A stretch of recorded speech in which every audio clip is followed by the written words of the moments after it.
Those are messed up, no. Bad news is to beat your home, nigga. Yeah. Who gon' get on that ass real quick one time? 144, baby. They said you get on, you gon' represent. I said, of course. Soon as they crank that beat, I ride that bitch just like a horse. She about to go dumb, yeah, bitch, me whole guard. You ain't know they call me Obi-Wan. I come with the force. You gon' ride, yeah, of course. Get it lit up like a torch. You either low or this Lord. Told that bitch is either or. Yeah, I know them niggas ain't cut like that. I swear I'm to our core. Wait up, let me make a call right quick. I'ma start another war. I was hurting when she left, but I don't care about anymore. I need a Vaseline like my Nina Puffer Ford. Took a Zoc, watch the dark. Matter of fact, like a dart. Any problem, let them come. We gon' snatch they soul like Shang Tsung. Put them out of service, keep them tools like Miss Harper Free. Try to hold me, it's way too late. I'm headed straight to the safe. Throw that one up like a trophy. I'm that nigga, ain't no debate. Told them boys we taking no. Call them up like set the date. This shit a piece of cake. Yeah, my bitches came from Whole Foods. Told them put on that top 3. Then bring me my house shoes. Don't make excuses, make moves. These niggas ungrateful, gotta show them UBK rules. I'm making like I can't lose. They said you get on, you gon' represent. I said of course. Soon as they crank that beat, I ride that bitch just like a horse. She about to go dumb, yeah, bitch, me whole guard. You ain't know they call me Obi-Wan. I come with the force. You gon' ride, yeah, of course. Get it lit up like a torch. You either low or this Lord. Told that bitch is either or. Yeah, I know them niggas ain't cut like that. I swear I'm to our core. Yeah, I just got off the call. I'ma start another war. Spit a plate up with my niggas. Get your knife and your fork. They ain't locked in with the count. And when you speaking to me fart. Yeah, I just took the floor. Ain't no cowards in my campaign. They can't stop the campaign. Tell them bring the champagne. They know I'm a champion. They can see the outcome. Get them niggas bad. Got them tied down and out there. Can't do with them steppers. Niggas been down since day one. We run up the bands. Bitch like Dylan. They say you get on, you gon' represent. I said of course. Soon as they crank that beat, I ride that bitch just like a horse. Yeah, about to go dumb. Yeah, bitch, we whole guard. You ain't know they call me Obi-Wan. I come with the force. You gon' ride, yeah, of course. Get it lit up like a torch. You either low or this low. Told that bitch is either or. I told you niggas, you ain't cut like that. I swear I'm to our car. And I just made the call. We gon' start another war. Yeah.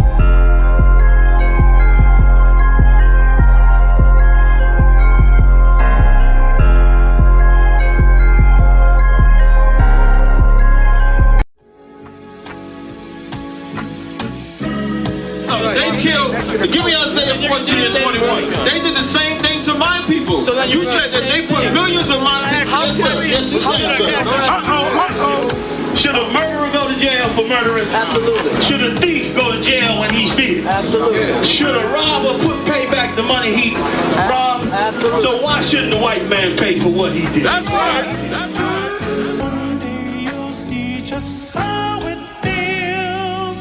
Payback is a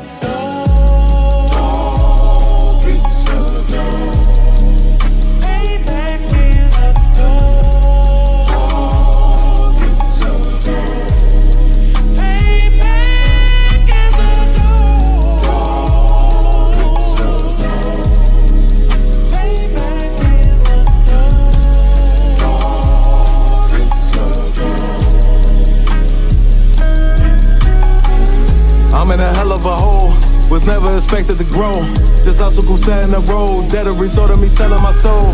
The story I'm telling is cold, but yet it's what everyone knows. The white man's the devil is known. America was never our home, only a place of captivity, save facility, hating, disfigure me. They claim that I'm lazy, be killing me. Maybe this slavery draining my energy. 400 years and counting, the trail of my tears is countless. Main fact that I'm here is astounding, but I can't wait till this shit is surrounded. Ready to tangle my king and the angels, be ready to rap. Crack in the sky, nuclear missiles will make it official. I'm capturing every cracker surviving. Put them all in chains where they need to be, slavery for me. And let the whole world see that with them in the cage and safer in the streets. Put the dog on a leash, get resolved for the beast. 144, get the ruler show, we could all be at peace. As soon as the trumpets are sound, your kingdom we busting it down. The only way justice is found, the time for your judgment is now. You'll see just how it feels. Payback is a dog. It's a dog. Payback is a dog. It's a dog.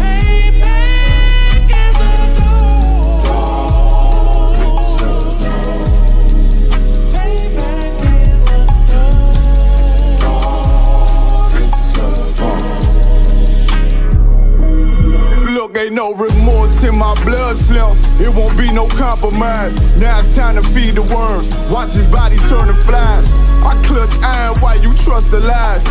The next Glock I buy gon' be Gen 5. I get it customized.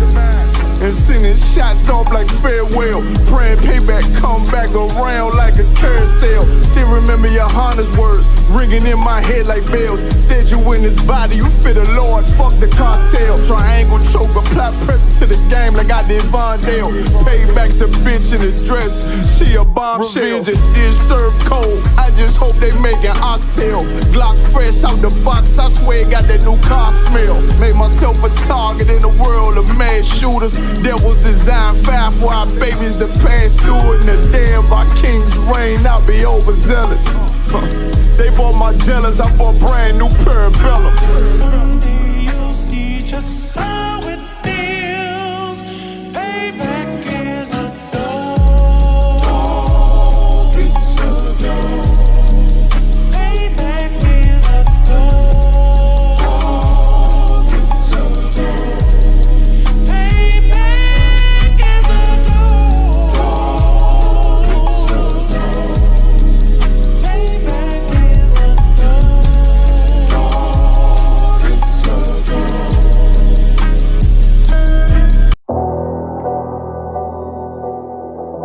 I got you.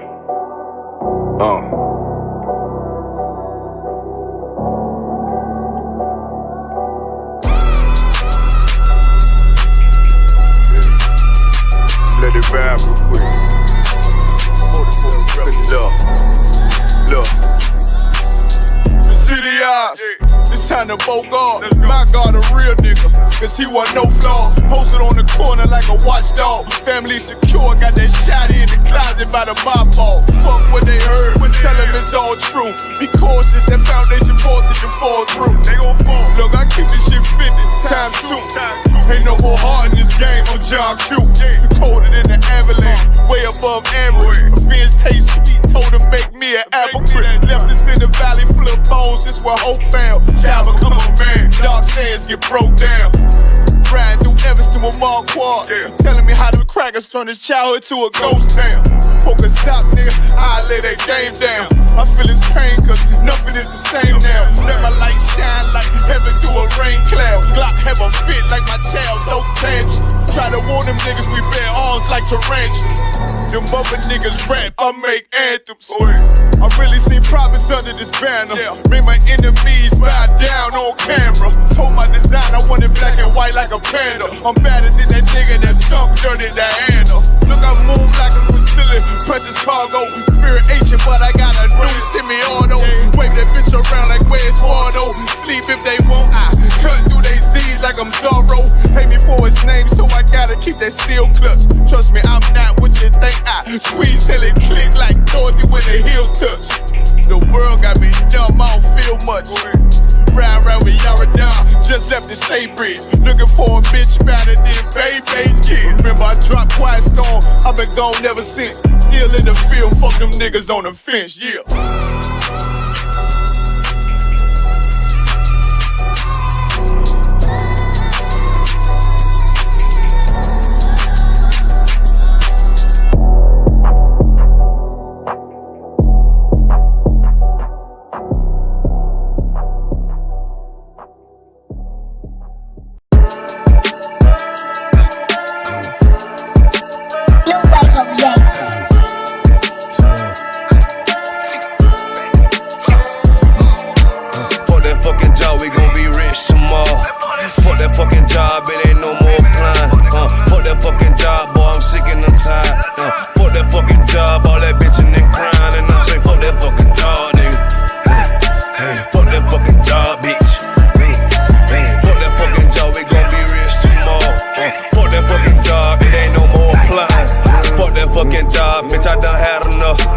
Fuck that fucking job, I'm watching everybody work.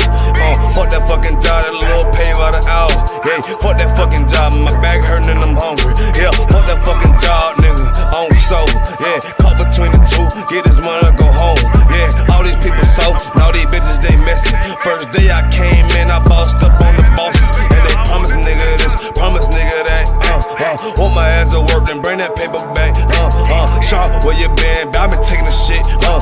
Knowing damn well that I don't fucking sleep. Fuck that fucking job, we gon' be rich tomorrow. Fuck that fucking job, it ain't no more applying. Fuck that fucking job, boy, I'm sick and I'm tired. Fuck that fucking job, all that bitchin' and crying, and I'm saying fuck that fucking job, nigga. Fuck that fucking job, bitch. Fuck that fucking job, we gon' be rich tomorrow. Fuck that fucking job, it ain't no more applying. Fuck that fucking job, me and bro, we just posted. Look him in the eye, shake my head disappointed. We gotta visualize, summarize, execute. All these people drop like fly, why the fuck we still here? Man, fuck that fucking job, when I pull up I hate it. Yeah, fuck that fucking job, that's on all of their faces. Fuck that fucking job, man, I'm already lit. Man, I hear one thing, boy, you bound to get hit. Man, the bills cross a nigga's brain. Damn, that's how you keep a nigga damn a slave. Damn, money supposed to be a tool. Damn, for a purpose, what's your purpose for? Fuck that fucking job, we gon' be rich tomorrow. Fuck that fucking job, it ain't no more applying. Fuck that fucking job, boy, I'm sick and I'm tired. Fuck that fucking job, all that bitchin' and crying, and I'm saying fuck that fucking job, nigga. Fuck that fucking job, bitch. Fuck that fucking job, we gon' be rich tomorrow. Fuck that fucking job, it ain't no more applying. You know what I'm talking about? I'm sick of that shit. I know you sick of it too, man. Money supposed to be a tool, but what's your purpose though? It's supposed to benefit a purpose. Shout out Boom Man now.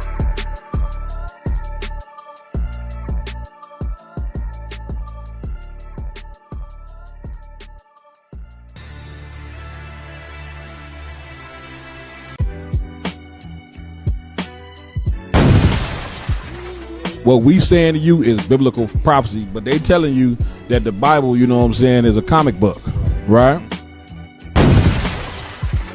We are born into a country that constantly have us under persecution. And the only way that you can come up against that persecution is you have to be raised by men. The Lord have not forgotten about nothing that America done to you. That's right. And when the Lord come through, he going to repay America for everything that they've done. Damn right. So if you want to stay joined to this place, if you want to stay in allegiance to America, then that's on you. You're going to suffer, you know what I'm saying, when that's the Lord comes through. Damn right.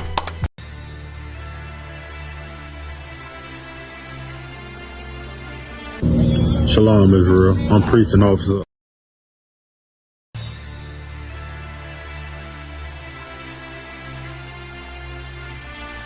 The men in the UPK, we're trophy husbands. Every man in this ISUPK should be put up on the shelf. You should shine us up every night.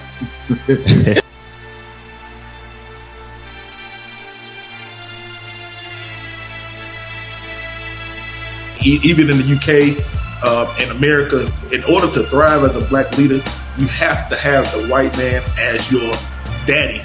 He has to be your daddy. Right. Damn right. You know what I'm saying?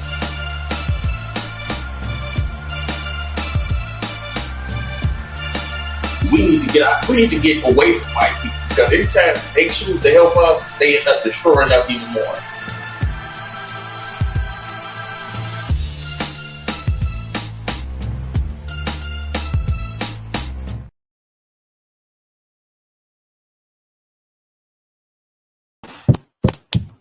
Hey, testing 1 2. How do I sound to you? No, hey, shalom, everybody. You know what I'm saying? Welcome once again to the latest podcast. You know what I'm saying? The latest and one of the greatest podcasts on the planet Earth, where we give you the latest news and give you a proper perspective on the things that are affecting you in your life and affecting you around in the world today. You know what I'm saying? You may not even know how these things really affect you, but we're going to let you know.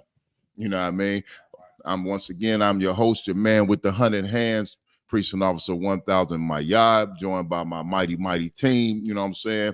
Over here to my right, Priest and Officer 1000 Kazawan. Give him a hand and give him some. You know what I mean? Give him a hand and give him some. Then we got Priest and Officer of 1000 Ramawan. Give him a hand and give him some. You know what I mean? then today we got something special, man. This is just a different episode right here. You know what I'm saying? On the ones and twos, we got Asha Iyer, Priest and Officer One Theezy. Give him a hand and give him some. Be careful when you give him some, though. That's a strong brother right there. He might hurt you. You know what I mean? And then, you know what I'm saying, were unable to join us today, you know what I'm saying, always our other co-host, you know what I'm saying, Priest and Officer of 500, Oscar Rob, you know what I'm saying? He's not here physically with us, but he is always here in spirit, you know what I'm saying? And if I may, the brother, even you know, during the morning time, us getting this podcast together, the brother just wanted to do work. He's doing everything he could in his power to put his work in. That brother right there, man. He's truly for this podcast. He's a good brother. That's right. Mm-hmm. That's why we salute the brother so much, because he works. He loves us. He loves us like a brother. So you know what I'm saying? Definitely big salute to you, Raj Parab, man. I know you at the crib watching. Shit, let me get it. Right. You know what I'm saying? And really what happened is, you see, we at a different location, you know what I'm saying? We on the move this week, you know what I mean? Because the UPK, yo, we everywhere. You know what I'm saying? We broadcasting this week live from Markham, Illinois. You know what I'm saying? Markham is a predominantly black neighborhood in Illinois, a black section of Illinois, you know what I'm saying? So we are out here scaring the black police. You know what I'm saying? You know what I mean? We out here doing our thing, trying to raise our people up, you know what I mean? And then also, you know, we got different parts of the fortress, you know what I'm saying? Rosh is actually, this is time to be in the dungeon this week. You know what I mean? So this is Markham is the home of Cook County Police. So yeah, Cook County, anybody from Chicago, from the Chicago and suburban areas, you've seen this building. I know I've seen it about 9 or 10 times in my life. Mm-hmm. So anybody from the surrounding areas of Chicago, Chi-Town, you've been here before, and that's where we at right now, man. We in the middle of Afghanistan in Chicago, right? So, you know what I mean? Hey, I remember we was preparing for Hebrew Academy. You know what I'm saying? Mm-hmm. We was marching. You know what I'm saying? Doing our exercises, jogging, and we practice our marching and all our other stuff. And the police rolled up like, what are y'all training for? Yeah, I remember. You remember that? Like, the brother was in the car. He looked so confused and scared. Like he didn't know if he really wanted to say something to us or not. And the police got guns on him. You know what I mean? He came, what are you guys training for? We should have told him to fall on white society. You know what I mean? But that'd have been a little too scary for him. You know what I mean? That's gonna happen anyway. That's gonna happen, right? We ain't got to train for that. You know what I'm saying? We've been ready for that, God dog. You know what I mean? But we gonna do like we do every week. We gonna get it in. We finna talk about some of these crazy news stories that's going on, man. It'd be so much to talk about that it's hard to get it all out in one podcast, man. You know what I'm saying? Anybody got anything before we get to rolling? No, man. Well, I'm just happy we got out of this freeze, man. Chicago, we was in what, negative 30, 20, 21, 31, 28. Man, it was so cold out here, man. I'm gonna tell you, it was almost hard to get up out the bed and go to your workplace and go to your slave and do all that. Shit, we survived it. You know what I'm saying? We survived the over freeze. So, you know what I'm saying? And because we survived it, now you still get the latest podcast today. That's right. That's right. Look, man, it's snow outside. It looked like that winter wonderland that Esau be talking about. You know what I'm saying? Like Cal Marquardt said, I don't know why the oppressor would choose to build cities in a place with extreme weather conditions like Chicago. You know what? When he said that, though, I thought about something. They from the Caucasus Mountains. They love the cold. Yeah, This is they environment. I don't know if y'all see this on Facebook or Instagram. It's a little Edomite girl. She be in frozen pools, frozen water with a bathing suit on, and she do it. She just showing people how much like freezing cold ice she can take. Yeah. So she'll go up underneath the water, like in the lake, and just sit under there, and then just pop up out the ice and just be sitting in the ice. I said, this gotta be a demon. You know it is. This thing is a like. How could and I'm talking about just a regular bathing suit. And I'm like, this is ridiculous. That lets you know, like, they can build cities in places like this because they used to this from being in those mountains of Russia and all of that stuff. That's where they come from. Man, they are psychotic. that is insane. Look, I'm sorry, maybe it's just the black in me. You know what I mean? That just sounds completely, totally insane, man. They part polar bear. I'm convinced. Yeah, they gotta be part polar bear. They all furry and hairy, and they love, you know what I'm saying? They can swim in ice cold water. And you bringing out heavy statements. You know what I'm saying?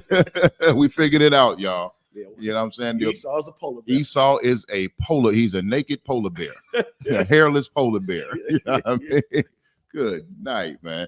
Hey, but as we get into these stories, man, Shocky, it's a couple things that happen, man. Y'all see that video, and we don't have to play it. You know what I'm saying? Y'all see that video of the little girls at the daycare? Oh yeah, dancing the sexy red. Yeah. The one with it, I think it said it was a brother who was walking this kid into the daycare. It was like the responsible parent, responsible parent. And when he walked in, the little girls, man, they in there dancing, juking off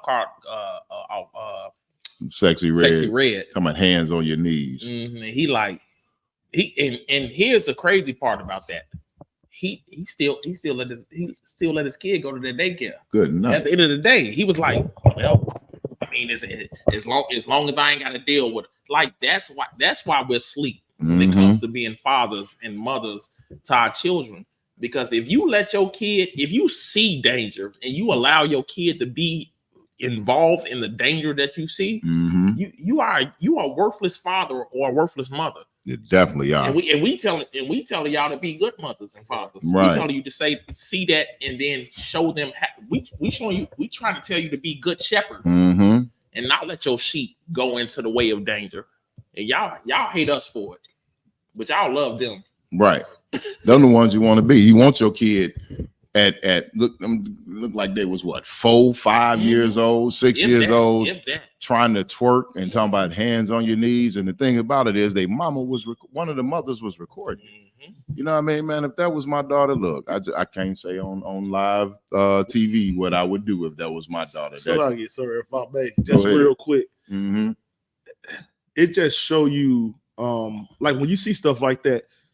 You sit here and you look at parents that like to laugh about kids doing things when they do. Like I sit here sometimes and watch a kid curse and the mother start laughing. That's so funny. Right. It's not funny. Right. It's a disgrace that your kid, first off, what it's showing is that, it's showing bad parenting. It show your kid don't respect you. And for a kid to even dance like that in front of their parents, they don't respect their parents. At all. You know what I'm saying? And what's going to happen is that kid going to get older and she gonna be kicking your ass. Hey, let's go. Go ahead, Ash. No, I just wanted to add on to what Officer Romawan was saying. It was so heavy because they think because they kids, it's friendly and it's innocent and it's all right, but they don't understand they grooming them to be a demon when they get older. Yep. That's what you do. Whatever you do when you're younger, once you grow old, that's your same mentality. What the scriptures say: raise up a child in the way they should go. You know what's crazy? That was just in my. That's how I know this is one body. That was the exact thing that was in my damn head. Hey, listen, that just what y'all saying may remind me. I used to do security at this social service agency at one point at the building, and like they had a room upstairs. They had offices upstairs. They turned it to like a conference room, and then they could rent it out for like baby showers and stuff like that. So it was like a funeral procession. You know what I'm saying? That a wake or whatever, and people coming down on the elevator, of course, they going in there, they sneaking liquor in there, and ain't supposed to be no liquor, you know what I mean? They sneaking liquor in there, I ain't gonna go ahead. You gave them a pass? Yeah, I gave them a pass, you know what I mean? They outside smoking weed, you know what I mean? I know better than it, you know what I'm saying? Right. We in the middle of the West Side at a funeral, and you think I'm finna go tell them they can't mourn the way that they, you know what I mean? But raising up a child in the way you should go sticks to me on this story, because the family came down the elevator, the father and his daughter and the grandmother and a bunch of the family members came down, and they holding the father back. And he literally is trying to beat the brakes off his daughter. You know what I'm saying? Like, this brother is trying to punch this little girl. You know what I'm saying? She about 17, 18 years old. So of course I had to jump up and break it up, right? Mm-hmm. And the grandmother started yelling at him, you know, this your fault, this your fault. And he was like, what you, mom, shut up, blah, blah. She's like, no, don't tell me to shut up. She said, listen, when she was 5 and 6 years old, 7, 8 years old, and she started cursing, y'all thought it was cute. Mm-hmm. And she was dancing around and using curse words and using the F word and all that stuff. Y'all thought it was cute. And then when I told y'all that she cursed at me, you told me I'm just old and don't know what I'm talking about. This is how all the kids talk. Now you ready to beat her up because I told you back then, if she cursed me, she gonna curse at you. You know what I mean? And now you ready to beat her up because she cursed at you. This is how you raise your daughter to be. You can't blame nobody but yourself. And that brother sat there for a second and looked, I'm talking about just absolute, like an absolute idiot. You know what I'm saying? He had no choice but to calm down. Well, and especially because I told the brother to calm down and he tried to pop fly with me, and I that wasn't happening. You know what I mean? I let him know, bro, I'll roll you up out of here. You know what I'm saying? But he had to accept that his rage and frustration at his teenage daughter cursing him out was all his fault. You know what I'm saying? And like you said, those same little girls on that video, man, when they grow up, they gonna curse their mom out. They gonna come in the crib high, drunk, pregnant. You know what I mean? Be having intercourse with young dudes up in the house. They ain't gonna have no respect for their mother. Because mom, you let me at 5 and 6 years old twerk on the video, talking about hands on your knees to Sexy Red. You're putting the spirit of a whore on your little daughter already. Yeah, so like if I may real quick, and we sit here and wonder why we got millions of black teenage girls missing. Like what we sit here having a conversation about 4 or 5 year olds twerking, and you scouting them out to these predators. Man, you scouting them to them. Advertising. You advertising your little bitty girl to these predators because you want to put them on Instagram dancing, you want to put them on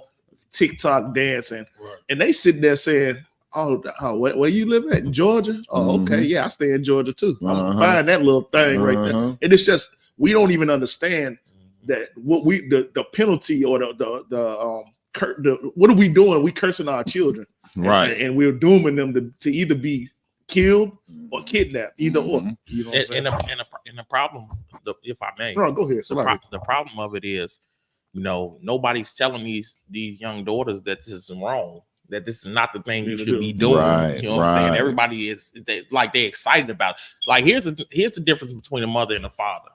A mother is saying, "Oh, look at her. She got character. This is her character." Now, do you want your daughter to have that character behind her? Right. But a father's gonna be like, don't do that. That's not how that's not what you're supposed to be doing with your body. I remember when my daughter, she was 2 years old, 2 or 3 years old, and she used to take pictures. I used to hate when she put her hand on her hip to take a picture. You know why? Because to me, it looked like you was trying to be a model. You was trying to be something that the world wanted you to be, and I didn't want that. What your grandma used to say? He said, "Well, you over there looking all fast, right? looking fast." And because of that, even now to this day, I just talked to my daughter this morning. My daughter is 18 years old. She's in college. She's in her own apartment and everything like that. When I talked to her this morning, I said, you know, I every time I talk to you about doing the stuff that you did, I did it because I loved you. She was like, well, I felt like you hated me. I said, if I hated you, I wouldn't have told you. And she was like, yeah, that makes sense. Right. And that's what we need to start doing as fathers. We need to make our daughters feel like we hate them, because hate to them is really love. It is. No, you're right. You're 100% right. And that they'll appreciate it later. You know what I mean? They'll appreciate that discipline, that you don't want to be too hard where you make them rebellious and run out the house and try to sneak behind your back. But you want to instill enough fear in your child where it garners a respect, where they're too afraid to break your rules. You know what I mean? Where they're too afraid to disappoint you. You know what I mean? That's the proper way to be a parent. You know what I'm saying? The Most High does it with us. You know what I'm saying? Every man and woman inside of the UPK has a certain level of fear of the Most High. You know what I'm saying? Everybody should be afraid of the Lord. The Lord can take you off this world in a heartbeat. He can make your life great. He can make your life hard. He can make you rich, and he can make you dead broke in the blink of an eye.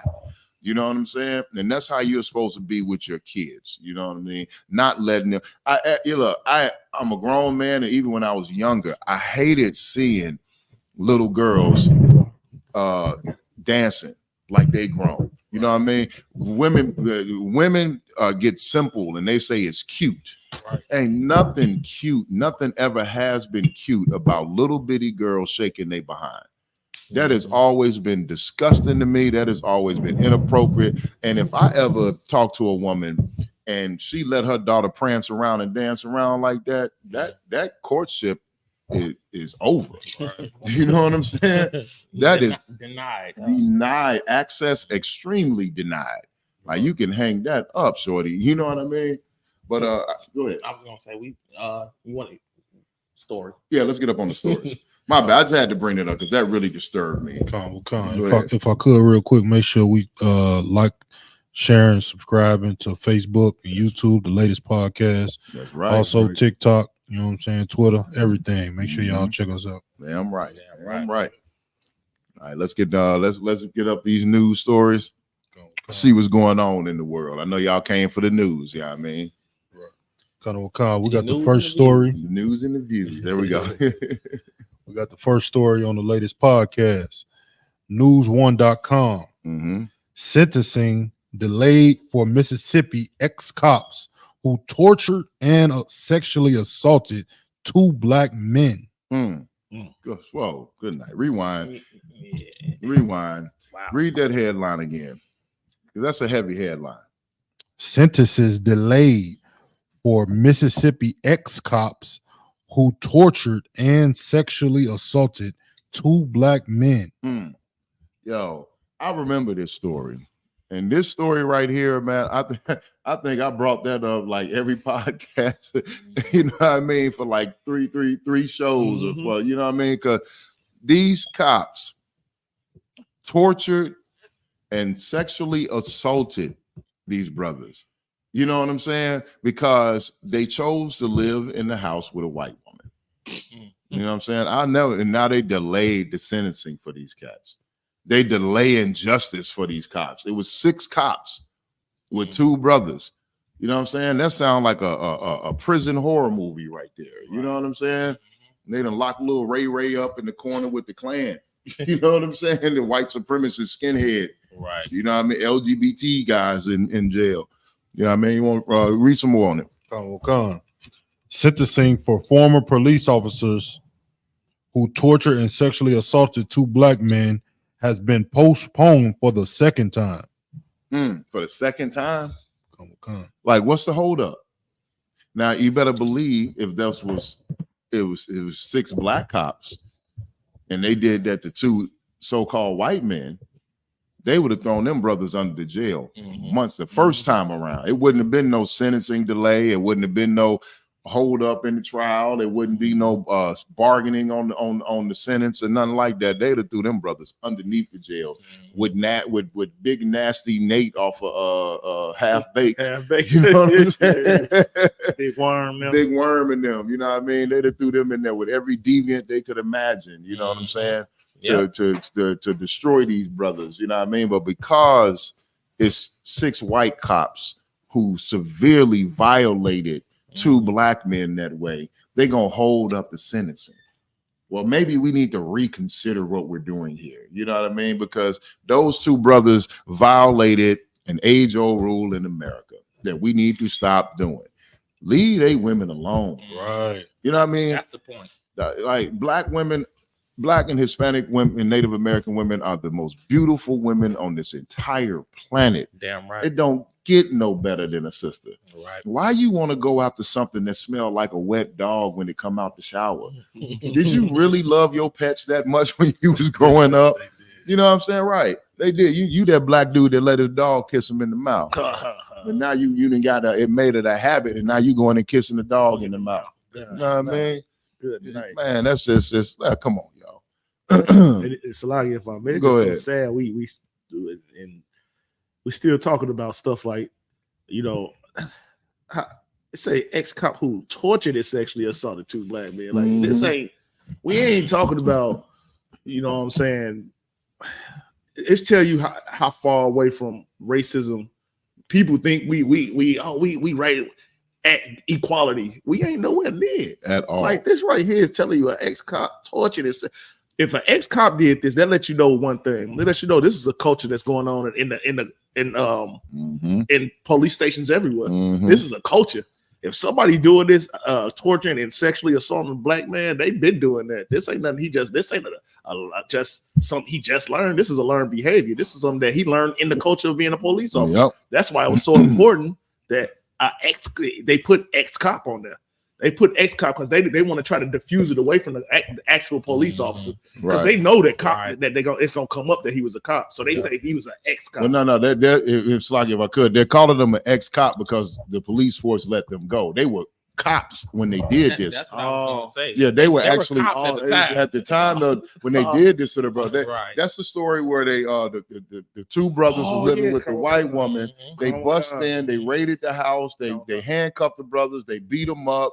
They did the mock execution and shot the brother in the mouth. I remember that. Yeah, and then sodomized the other brother. And come on, man, like it's like it. I mean, just like Mariah said, man, there's some damn deviants. You know what I'm saying? Like, man, they are the worst of the worst, man. Like, and for our brothers and sisters that still want to be around these people and still want to lay with these people, it shows you how destroyed we are. You know what I mean? How can a sister lay down with a man who deep inside of himself wants to be with other men? You know what I'm saying? Like, right. You know what I'm saying? Like that's in their nature. Look at Greco-Roman society. You know what I'm saying? Where they believe that the greatest form of physical expression and love was between a man and a boy. A man and a man. Right, a man and a man and a man and a boy. They believe that women were only to be used to procreate. The only time you sleep with your woman is to have a baby. And then once you have the baby, you don't sleep with her no more. You go and sleep with Bob. For pleasure. For pleasure. Was supposed to be with men and kids. Right. You know, that's why you look at the Catholic Church. They do the same things that Officer Maya was just talking about. They consider little boys. Exactly. You know, they like to have boys because that's their form of pleasure. That's another learned culture from Greco-Roman, and now the Catholic Church that came out of Rome. So that's right. And people realize it's called the Roman Catholic Church. Right. You know what I'm saying? Like, come on, man. They letting you know in the title. You know what I'm saying? If you go to a town called Nigga Hater, you know what I'm saying? They letting you know in the title what's gonna happen in that town. Don't go in there. They expecting fried chicken and greens. You know what I'm saying? You're gonna get heavy mayo sandwiches, nigga. Yeah. Like, you know what I'm saying? You look at the Roman Catholic Church, they doing things that the Romans did up in there. You know what I mean? And it's like, like I said, in this day and age with everything that's going on in the world, everything that happens in the news, everything that's happening to our people, it's just mind-boggling that we still got brothers out here trying to sleep with so-called white women. We still got sisters out here wanting to sleep with so-called white men. Like that mind state, that way of being should be crushed out of reality by now. You know what I'm saying? Because all you're doing, you're sleeping with something that's half polar bear. Why do you want to sleep with a polar bear? You know what I'm saying? I just want to know.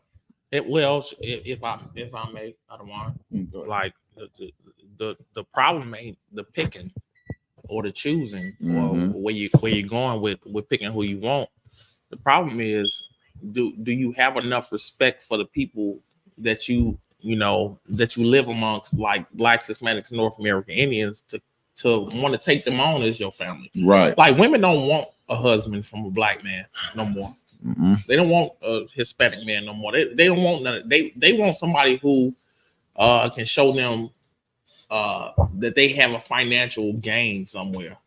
Like where's the struggle at? Like our here's the thing that we've all, of course, us four have had to deal with.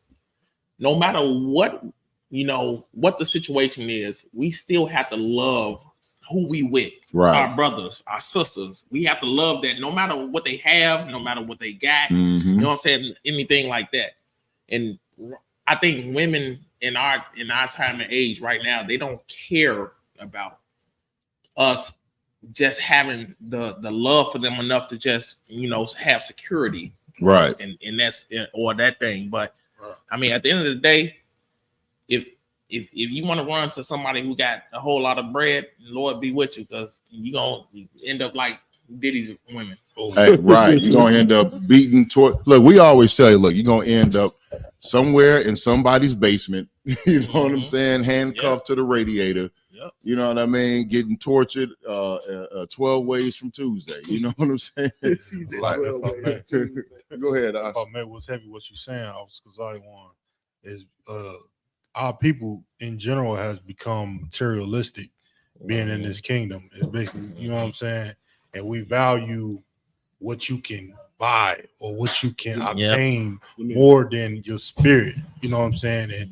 And the Bible always says Israelites are spiritual people. You know what I'm saying? And we've thrown away our spirituality and trying to gravitate more to American culture and having the most money and having the most fame and those things. And it's just going to continue to deteriorate us as a people if we don't come back to our Lord. And damn right.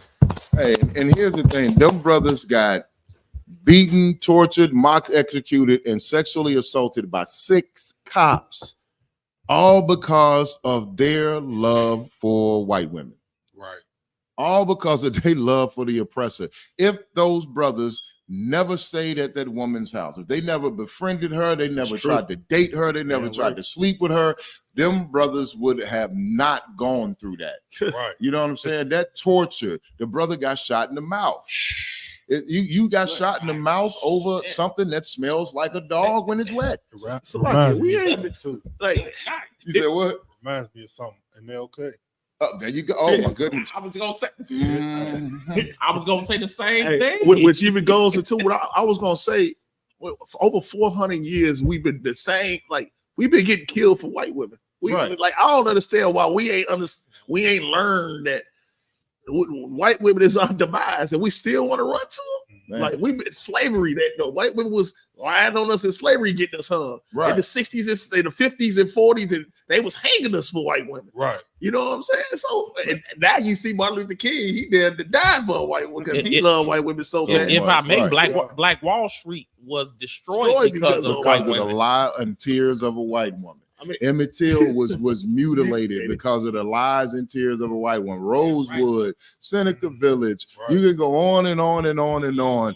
You know what I mean? Naming all the black towns and all the black cities that were burned down, where brothers and sisters were raped and hung and lynched, all because of the lies and tears of a white woman and the rage of white men. And then we want to, as a people, want their love and their approval so much that we're willing to lay down with those dogs. You know what I'm saying? A lot of reasons, like our brothers, they feel like it's easier being with a white woman because they're so much more passive than our women are. And I'm gonna tell you that, hey, Salakia, and your mamas and your grandmas, they the ones created that. They created them.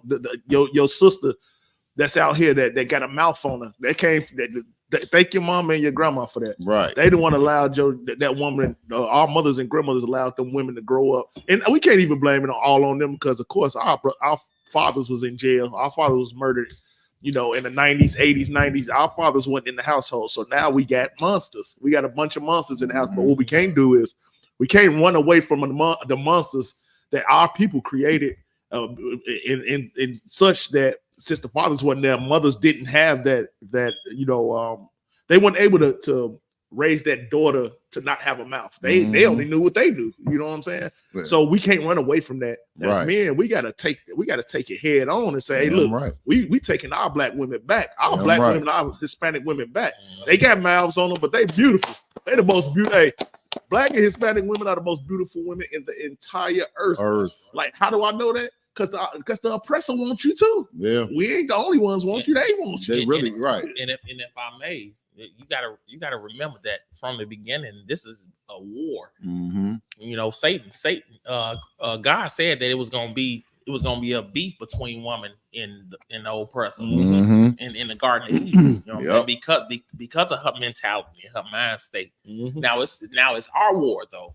Yep. It's our war as black men to how are we gonna be tougher than society? How are we gonna be tougher than everybody who shows her that she should be this type of person? But Right. I'm telling you that you should be this type of person. That's How heavy. do you be strong? How do you be strong in civilization? Right. And that's why the black man don't understand why when God said God so loved the world. Why? Because they believe that the world means everybody.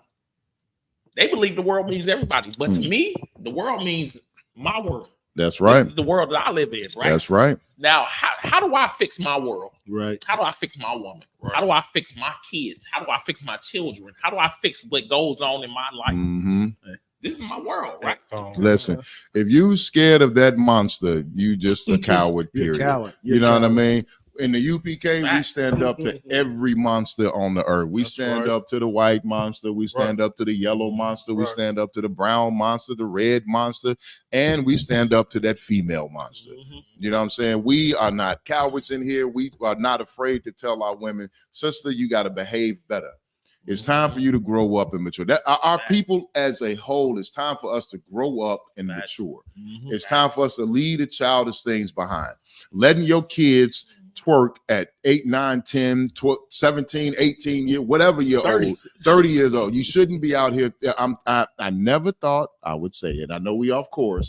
I never thought in my life I would say it, but I am tired of seeing sisters twerk.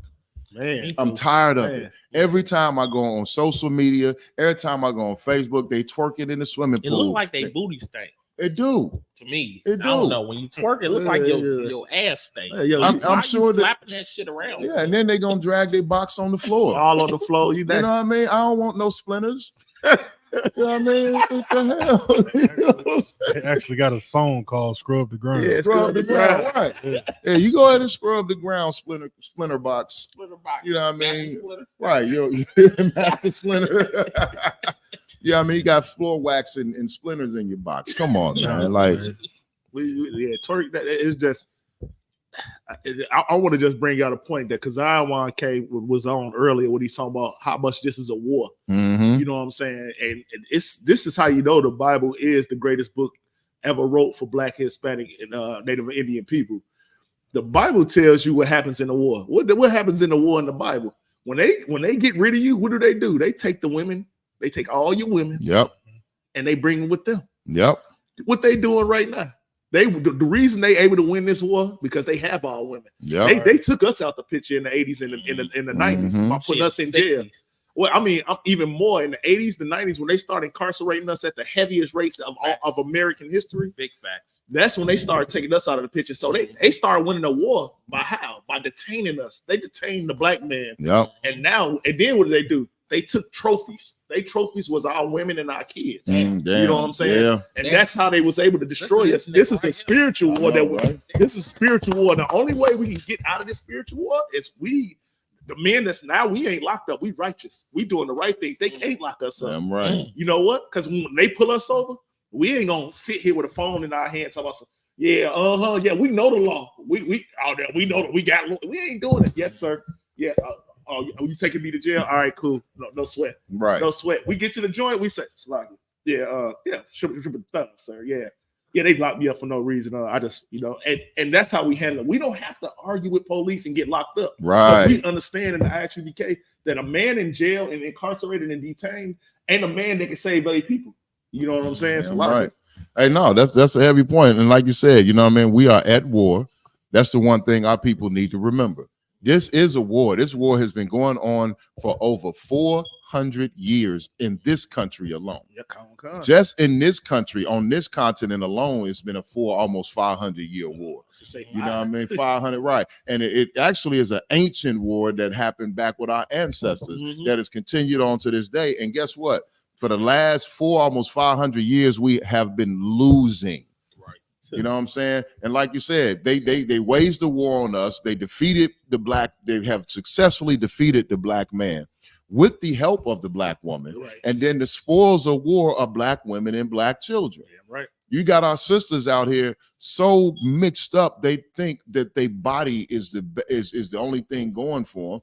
And then they're not happy in their own bodies with their bodies, so they want to lighten their skin. They want to get implants done. They get plastic surgery. They're wearing blonde hair. They blue contacts. They're doing everything they can to morph themselves because they're not even comfortable with the monster that they've created within themselves. Then you got our brothers are so soft and feminine. And if I may, go ahead, please do. Cut you off, but you know, a lot of these women, of course, you are built in with this monster that's inside of you because your mother, you know, your mother done showed you how to be a monster, and a lot of us brothers done learn how to be monsters too.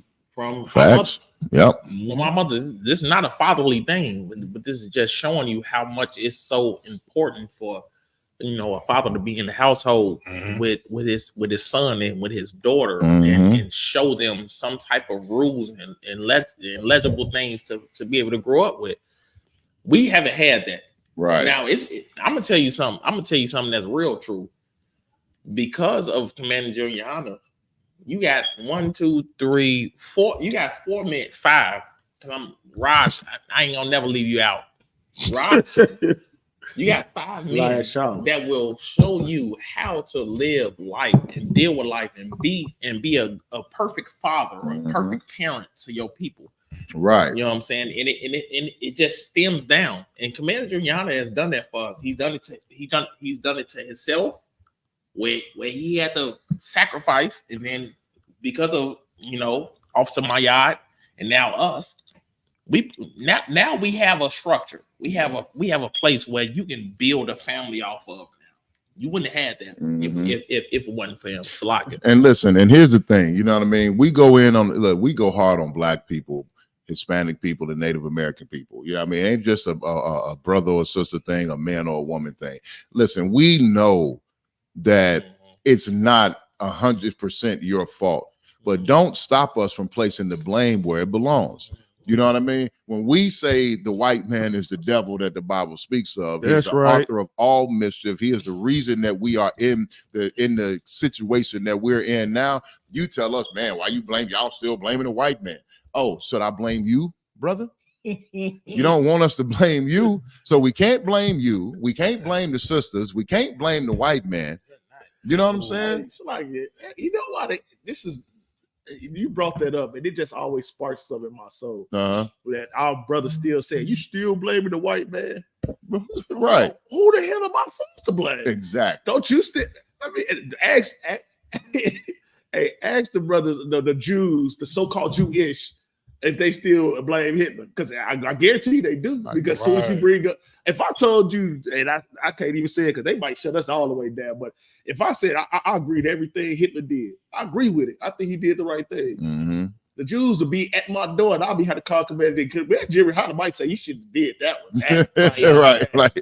Yeah. But you know, which I don't agree with nothing a white man do anyway. So I can care less what he did. But I'm just saying, like. You talking about y'all still blaming the white man for stuff that is going on in America. Right. I absolutely blame the white man for stuff that's going on in America because they never gave a reason to get out of the situation that we in. They never gave a reason for 2 black cops not to get assaulted. Right. You know what I'm saying? They never gave a reason for, you know, Floyd, what's his name? George Floyd not to get killed. And the person who murdered him get to only serve 6 to 8 years in jail and get to get out. He got exonerated. You know what I'm saying? Or Laquan McDonald to get shot 16 times in cold blood. 16 times in 7 or 8 of the shots was when he was already dead. Already on the ground dead. Guess how long he spent in jail? 6 years. Come on, man. What are we talking about? Am I still blaming the white man? I've been blaming the white man from day one. And until he give us America, I'm gonna blame him until he get a Native Indians America back. I'm gonna blame him. Listen, right. You want to say something, Mosh? Yeah, right. Hey, here, like you said, look. That was you know what I mean? Clap that up, man. That's my feet a little bit. Yeah, it's all good. It's all good. Look, damn, that made me want to rise. You know what I'm saying? Like my thing is this, brothers and sisters. Who the hell are we supposed to blame? You know what I'm saying? Yourself. Right. Well, listen. From the moment that I was born, I was born in Mississippi. You know what I'm saying? I done seen, I've experienced things that a lot of you, by being born in the part of the South that I was born in, I've seen and experienced things that majority of you have not seen and experienced. And I'm gonna tell you 100% true. We are supposed to blame. Last time I checked, this was his country. So if I'm in your house and I'm living in horrible conditions while you living upstairs and you in the greatest part of the house, and I'm living downstairs in the basement, and there's roaches and there's rats and the pipes are dripping and the concrete is cracked and there's weeds growing up through the concrete, my toilet don't work and it's the sink overflowing, I got bed bugs, you know what I'm saying? I'm down living in hell. And I complain to you, and you tell me, pull myself up by my bootstraps and fix it myself. Nigga, I'm not a Freemason. I don't know how to fix houses. Right. This your house, though, but I can't fix your house without your permission.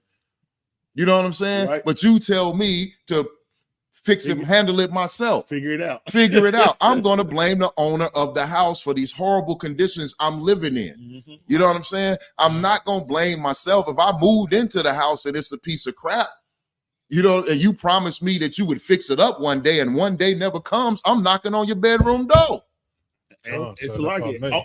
And just on top of that, just say you go into a house like you said, and you got a whole family in that house. You go to work, and one day you get a phone call say, "Yeah, the house collapsed on your whole family." Right? Who you gonna blame now? You blame yourself because you knew the house was bad, or do you blame the person that you said that promised you? Hey, look, I'm giving you these promises. I'm gonna fix this house up, make it right. I know you ain't got a lot of money, so I know this is the last resort for you. I know you ain't got a lot of things. It's hard for you. You just want to make sure your family got a roof over their head. Right. So I'll make sure I take care of it. And it never happens. And then all of a sudden you get this phone call and you like, damn, who do you blame? Do you really blame yourself? Or do you blame this person who promised you? Just think about it. This is America for you. Right. That promised you all of these things. And then you continue to see death. And then but us in the UPK, we understand that they promises are all they unnoticed by us. We care less about the oppressor's promises. Damn right. But our people out there outside of the ISUPK, they just continue to take these promises. Oh, we giving you Martin Luther King's birthday. We giving you Black History Month. Right. We giving you Juneteenth. Hey, we promise we try to be equal. We promise you we try. America has been built on promises. How do I know? Look at the dollar. The dollar ain't shit but a promissory note. Everything America does are promises. Every single thing America does are promises. I know, right? You know what I'm saying? I'm just gonna take over the show. Go ahead. Where the off switch? It's heavy, buddy. I'm just gonna go sit on the couch. This nigga is on one today. If I could just piggyback on what he's saying, it's heavy because we don't realize that, you know, what happened with the Native American Indians and how this land was even founded is exactly what you're saying. It was a promise that the colonizers was given to the natives, saying, "Oh, we're gonna do this with you. We're gonna do this with you," and they didn't hold not one treaty, not one. And it's the same thing they doing today, selling you a dream. That we gonna all be one people, everybody equal, and all this, that, and the third, but we still on the bottom of society. Damn right. And it's like a mental illness we got, and we still have our hand out. We still got our hand out. Like, okay, what's next? Can we get something? Can we get something new?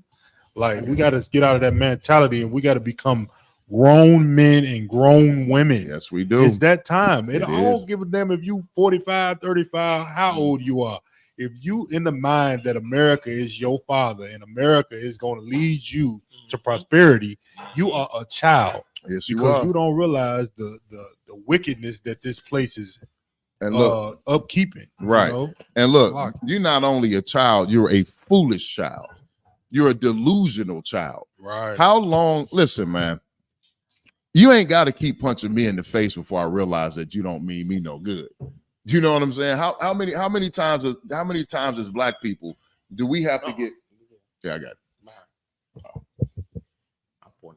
Oh, okay.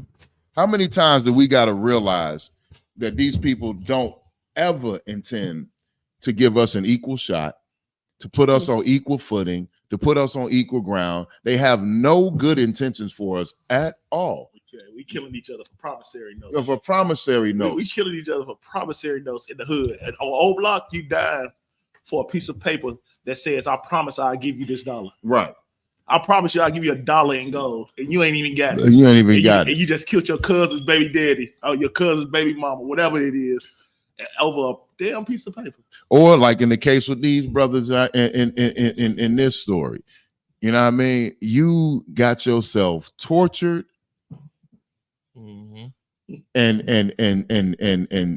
prison and somebody made prison love to you. You know what I mean? They put their penis in you. You know what I mean? And over an oppressor, trying to be with and trying to act like and thinking that you're equal to. Listen, man, Dr. King, the man himself whose dream we're supposed to be living, realized and recognized that his dream was a nightmare. That's out of his own mouth, and out of his own mouth that he integrated us into a burning house. You know what I'm saying? Like, we can't keep living these fallacies. You know what I'm saying? We can't keep living in these goddamn illusions. If we do, we are not going to make it as a people. We are going to be eliminated. They're trying to eliminate us off this earth. Right. That is their purpose right now. The strong ones of us, the ones that can think outside of the box and think for ourselves, that are willing to stand up for our people, they want to eliminate us so they can keep the less intelligent, weak-spirited, more moldable, palpable mind. You know what I mean? The ones that want to be underneath them so they can keep you as their slave force and their little sex toys. You know what I'm saying? That's all they want you for. That's it. At the end of the day, the only use they have for Black, Hispanic, and Native American men, women, and children is to be cheap labor and objects that they can push their lust out on. And their lust is sexual assault. Their lust is torture. Their lust is killing. So they want to be able to beat you. They want to be able to use you, work you to death, rape you, drink your blood, and kill you. And molest your kids. You notice you never said that they lust was money, right? They don't because it's money is an illusion. They money. The white man don't care about money. They Look, got it. They don't need your. We the only one that kill each other over bread, over money. Over money. Over bread. I'm gonna say Facts. bread. That's I'm facts. gonna say bread. I like that. Look, We the only ones that do that. money mean more to us because we don't got it. Money don't mean shit to the people that print the money. They in heaven. They in heaven. The average white family has over $100,000 saved, $50,000 to $100,000 in their bank account. The average Black family don't even got $50 goddamn dollars in their bank account. I be looking like, how the hell you save all that damn money? That's what I'm. With You all know, this shit, I know, like I work my ass, and I know y'all brothers do. Like I can't damn near save $100 damn to have. I'm trying to save money, and I'm like, how the hell could you save $100,000? Look, when it come up to my next paycheck, if I got $200 left in my bank, I'm like, oh, I did pretty good. Yeah, I paid all the bills, paid the car note, did this, did that, and the truth is expensive. Yeah, the truth, you know what I mean? Raising up your Black, and here's the thing about the UPK: we raising our people on our own dollar. You know what I'm saying? We are self-funded. Everything you see, this podcast is self-funded. These schools are self-funded. You know what I'm saying? Everything we do is self-funded. When we go for clothes drives and food drives and back to school drives and all of these things that we do and all of these prison programs and GED programs and drug rehab programs and all the stuff that we do, we get together and raise the money amongst ourselves. Because guess what? For us to get government money, we would have to stop calling the white man the goddamn devil. And we're not going to stop calling the white man the goddamn devil. You know what I'm saying? Hell no. So I don't want to hear this. Oh, y'all are 401c3. Yeah, that's because we are a non-profit organization. You know what non-profit means, nigga? And they still make us run through. Like me, trust me, me being personally a part of this brother right here, definitely as well, and all of the brothers up here. But for our 501c3 don't mean a damn thing to America, because you know how hard it is for us to get these programs to feed our people. Right. Like we got to jump over hoops like a damn dog, which we won't do. Nope. So it takes us so much longer to get things that the Christian church gets. Even like I thought it was a separation of church and state. For some reason, the church can always get a food program. Yep. For some reason, the church can always get shelters and all these other things. They can get them in a split second. Yep. But then when we look for it, when we try to do it, it's like, how the hell? We've been like, we got to jump through a loop to do it. You want to know why? Because we niggas and they Negroes. You can't call us niggers according to what's his name? He trying not to get us clipped. So who? Me? Yeah. You know what? I guess I am trying not to get us clipped. You're right. Don't clip us. He was sincere too. I'm very sincere. Please do not clip us. I apologize for my use of the N-word. It was accidental. You know, they call us the N-word. I know they do. Look, they looking at us right now like, look at these niggas. You damn right. Hey, listen, man. Period, point blank. This first story, I know we went off on a little bit of a tangent, man, but this first story right here is why we should be away from our oppressors, even the ones that we think mean us no harm. Just being around them causes us harm. Do you think that? So one brother got shot in the mouth by the police while they was beating on him in what they said was a mock execution going wrong. You know what I'm saying? One brother gets shot in the mouth. You think that? Do you think that is crazy? What? Yeah. A mock execution. So let me guess now. Now they're gonna say that it was unintentional, and now they're gonna call it a what they call a murders that's unintentional. They call it a misdemeanor. No, involuntary manslaughter. So now, see, you got to realize what America does. They set this up for involuntary manslaughter. So now they might give him a sexual charge, which if they do, no, the brother didn't die. See, here's he still be involuntary. That's some type of assault charge. It's with not a deadly weapon or whatever. Yeah, it could be attempt. They should be charged with attempted murder. You know what I mean? Because Your Honor, I put the gun in his mouth and it accidentally went off. I wasn't trying to shoot him. Shit. You know what I'm saying? So why you didn't? Why you cock it back then? Right. Why you put the gun in his mouth? Why you put bullets in it? And then you sexually assaulting the other brother with a nightstick or whatever you did. Or no.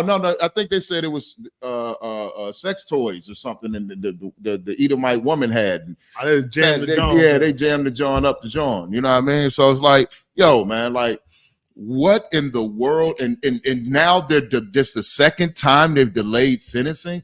These cops kicked in the door, beat these brothers, shoved the gun. You know, they said all types of filthy, nasty, disgusting things when they put the gun in his mouth. You know what they said when they put the gun in his mouth. If I repeat what they said, they gonna clip our show. Facts. Hey, I'm under the resolution that we gonna get our show clipped at one point in time anyway. That's happening. So Yeah. And I'm totally fine with that because we just go start another show. You see how you see the weeks I let y'all go, man. Look, we be like, man, it's a podcast. Y'all be like, you mother. Look, you had yours too. I have my times. Look, I'm not gonna lie, America. I have my times. Okay, I'm gonna call you some names. We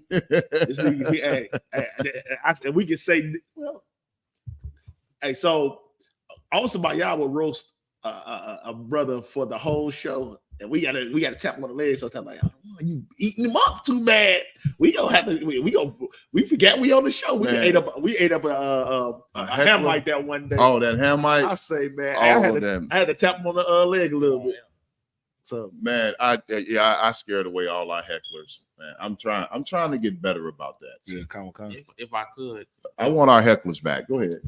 No, I was just gonna say, should we go to next the next story? Let's get to the next story. Yeah, look, we're gonna go to the next story. Here's the bottom line for that last story is: if you are a black man, leave these white women alone. Damn right. You know what I'm saying? If you're a Native American man, a Hispanic man, leave them alone. Just being around white people is dangerous for you. Other white people see you around white people and they want to murder. They want to unalive you. Mm-hmm. They want to grape you. They want to do nasty, disgusting things to you.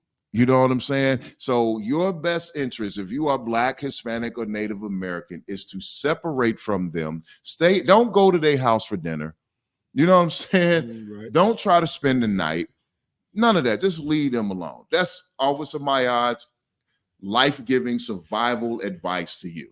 Or you're going to end up like those two brothers down in Mississippi, where one got shot in the mouth and one got, well, I was about to say something. One got molested. There we go. There, because what I was about to say is going to be wrong.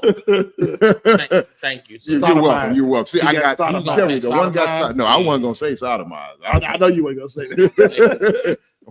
One got shot in the mouth and one got shot in the abuse. We got bopped in the booty holy. Yeah. He's holy. Okay. Yeah. It's a lot of good. Oh, all right. Let's get to the next story before I say something. I'm about to say booty holy. Man. I thought I was the only one caught that. All right. What's up next? Next up on the latest, we have the AtlantaBlackStar.com. Jonathan Majors search for his Coretta dredges up Quincy Jones. Oh, Lord.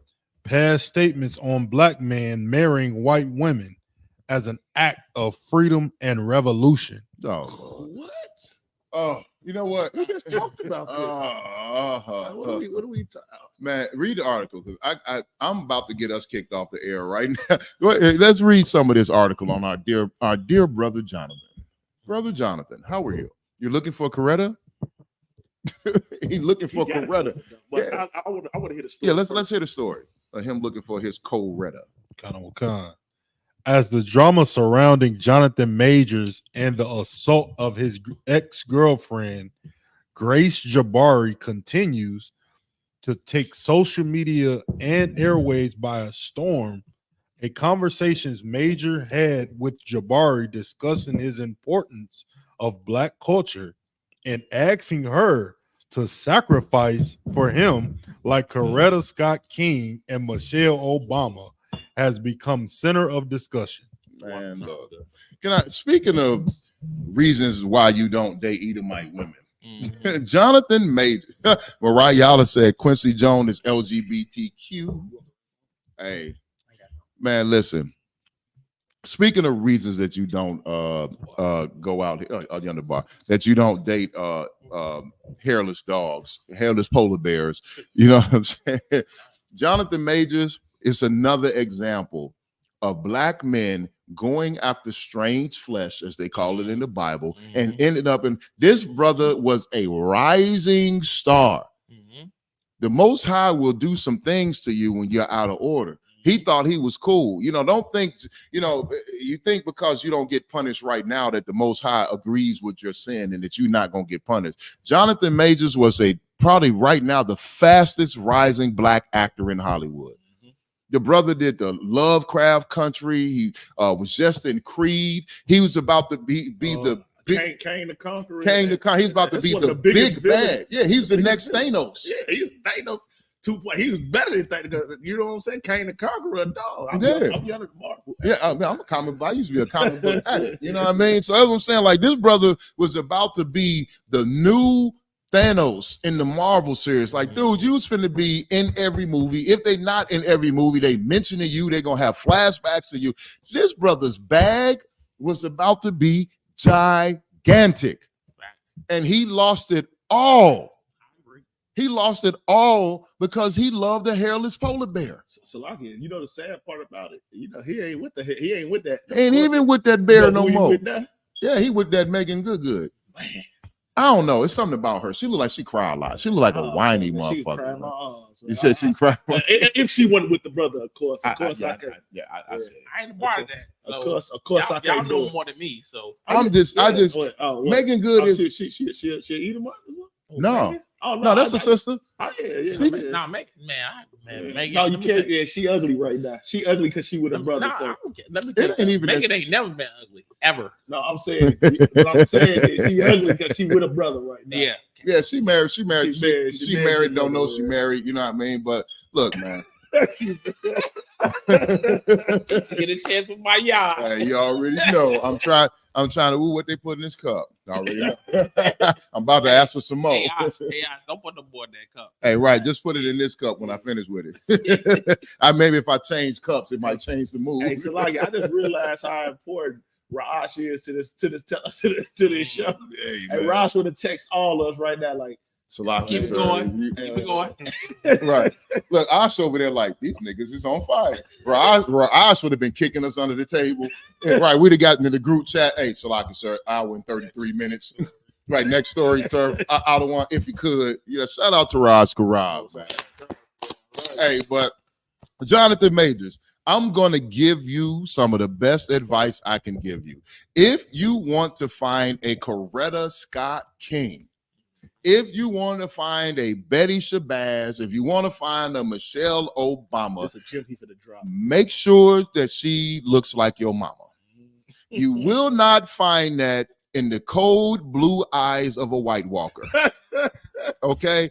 Winter is here, my nigga. Wow, right, yeah. Winter has fallen, dog, and you are trying to cuddle up to a hairless polar bear while she's ice diving. She chased him down the street. Yo, that was like a 30-minute goddamn, it was a high-speed chase on foot. He was scared for real. He knew she was going to eat him. You run from a polar bear. You better run from that damn hairless bear. You know what I'm saying? And then you go in front of her. Now, here's the sick part.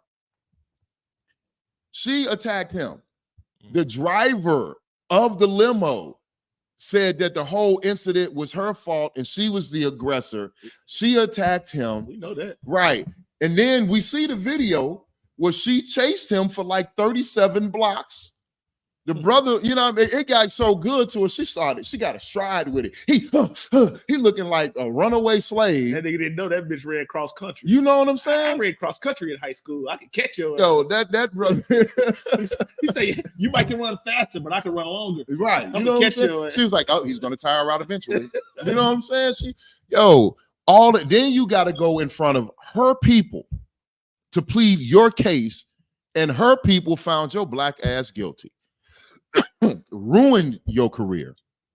You done lost all that Marvel money. Now they talking about replacing Kang with Dr. Doom and all that, or replacing the actor. Since they doing this multiverse thing, it'd be nothing to get another black actor to go and play Kang.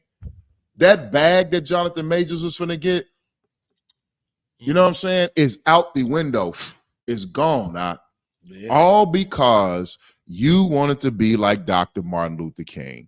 Facts. Well, guess what? You did what Dr. Martin Luther King did. You slept with that hairless monkey, and you thought that you wasn't a nigga tonight. Well, guess what? Good night. You a nigga now. Welcome back to the black community, my nigga. Got you some Megan Good. You got you some Megan Good, which is good for you. Shit. But here's the thing, you just went through what your forefathers went through. Yeah, where the lies of a white woman destroyed your black life. Yep. You have been sleeping with white women for years.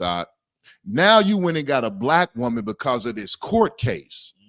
Megan Good, hey, I hope they last. I hope this is. She had a pastor before him, so I don't know. Hey, you know, sisters in the church, they feel like they. Yeah, that pastor was weak. He couldn't control her. That's why she left him. You know what I mean? He said, "Oh, she can dress how she want in the name of Jesus."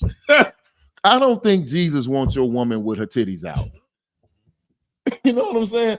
Last time he said, "In the name of Jesus." You want what? I don't want. Hey, I'm just saying. I'm pretty sure Jesus don't want.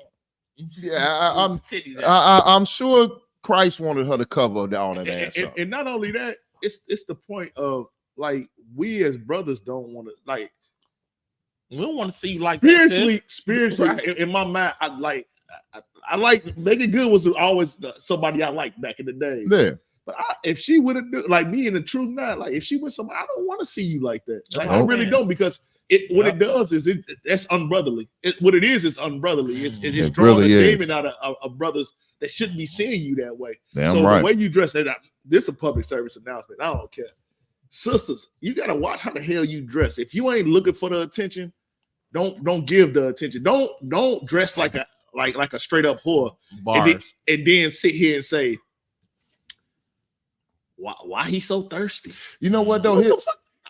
No, you're right. That's bars. Why he so thirsty? But you got on some a bodycon suit that's up your ass, and you can see the whole vagina joint. But you said why he so thirsty? Why he walking up to me? Why he so thirsty on me? I'm tired of these men. Because man, look, you naked. All we got to do is peel the skin off like an orange. That's it. And you damn near that. Stop doing that, sister. Don't give a brother a reason to like you. Give a brother a reason. Your body ain't that body at 50 years old gonna turn into a prune. Man, and here's the thing. You know what? And what sisters fail to realize is this. You know what I'm saying? Yeah, you are gonna look like a prune. But what sister, leave some mystery. You know what I'm saying? Yeah, we see all these chicks with the tight. Every chick is wearing spandex. Every chick is wearing leggings and yoga pants and all that other crap. It ain't no mystery to it no more. You know what I'm saying? Look, you love Christmas, right? You know what the whole excitement of Christmas is? That gift that's wrapped up and completely covered under the tree, and you get the chance to unwrap that mother and see what it is, and then you're so surprised and you're so happy. Sister, why don't you become that gift? Right. Wrap yourself up. So why are you advertising yourself to every nigga on the street? Why does every man gotta see that you got a spectacular body? You know what I'm saying? That brother that's meant for you, that brother that really likes you, that brother that would treat you the way that you want to be treated and the way you need to be treated is going to look you in your eyes and connect with your spirit. You can get to court a brother and get to know him before you open your legs to him. A brother should actually be the one that you want to be with for the rest of your life before he sees your body. There should be something in your mind and in your soul that says, I want to be with this man forever. He should be the only one to know what your body look like. The rest of you bitches need to cover your asses up. Damn right. And that's just period, point blank. Damn right. Stop being whores. Go ahead. This goes right into the article that you. Shit. Up. Okay, go ahead. Yeah, it says King's name once again was mentioned when Majors appeared on January 8th episode of Good Morning America, in which this time the Creed star said he found his Coretta in new girlfriend Megan Good. Damn. The actor's obsession with civil rights while in an interracial relationship. Read that again. Read one more time. Rewind. Read that one more time. The actor's obsession. His what? The actor's obsession with civil rights while in a interracial relationship. If I could. They trying to make it. Yeah, your damn civil rights leaders loved white women. They love them. They love them. Martin Luther King loved white women. Damn right. The only one, Malcolm X, before he became Malcolm X, when he was still Malcolm Little, guess what? He loved white women. Probably loved the Arab ones afterwards. Man, he probably did. You know what I mean? Yo, man, listen, your civil rights leaders could not wait to sleep with that hairless polar bear. You know, I'm never letting the hairless polar bear go. She can swim in ice cold water. Ice cold. You notice that? Yeah. Now you said you swim in ice cold water. You can lay in the snow and make a blanket out of the snow. You know what I'm saying? Come on, man. You're a goddamn polar bear. As Mariah on here, he said a wildebeest. Yes, you're a wildebeest. And here's the thing. Jonathan Majors continue to be in our news only because of the fact that you choosing the oppressor as a woman. Now it puts you. It's probably the biggest headline he has outside of him being a Marvel Kane the Conqueror or being on Creed. This is probably one of the biggest headlines he's ever had. Why is it so big? America loves to make this a big. Seeing a black man run from a white woman, hugest thing you could ever put on there. What do it show other black men? This is what you need to do. You need to run away from white women. Fear. But not in the way we think it. Like in the way UPK think, you should run away from white women fast. But you should put your penis in her first. Don't put your penis in a white woman, and then now you're running from her because she wanna cut your head off. She owns you. I'm gonna tell you something, and this just not kind of off cue, but women's rights talk. This was a time where black women and white women tried to somewhat come together because they felt like they was coming on the same cue. Blacks and whites come, black women, white women, we both are underneath, we lower, so we're gonna come together to bring up women. You know what I'm saying? But what ended up happening was white women knew that they were still above black men, but they took our black women, and now they said, since we equal together, since we have a woman's rights, now our black women say we above black men too. Right. White women are above black men. Now black women are above black men. Now you look at today's society. What do black women think? Black women think they're above black men. They think they don't need a man. Always been that. The movement of women being equal or women's rights never had to do with having rights over a black man. It only had to do with having rights over a white man. But a white woman always had it over us. In America, a white woman always had the rights over us, and now they drew in our black women to have the same kind of mentality that they have. Now you have women's rights. There go women's rights for you. Women's rights is a black woman having rights over her man in the household. Damn right. Right now. And look, go ahead. No, so lucky, sir. I was just gonna say it's heavy what you bringing out, sir, because this whole woman's movement push is basically white women's. Yep. It ain't for black women. Nope. It's like a mental fallacy telling black women that they're gonna be equal to white women. Yep. You will never be equal. You understand? Like they want us to all fail as a people. So what we got to understand is, as black women and black men and children as well, we got to all be one people together.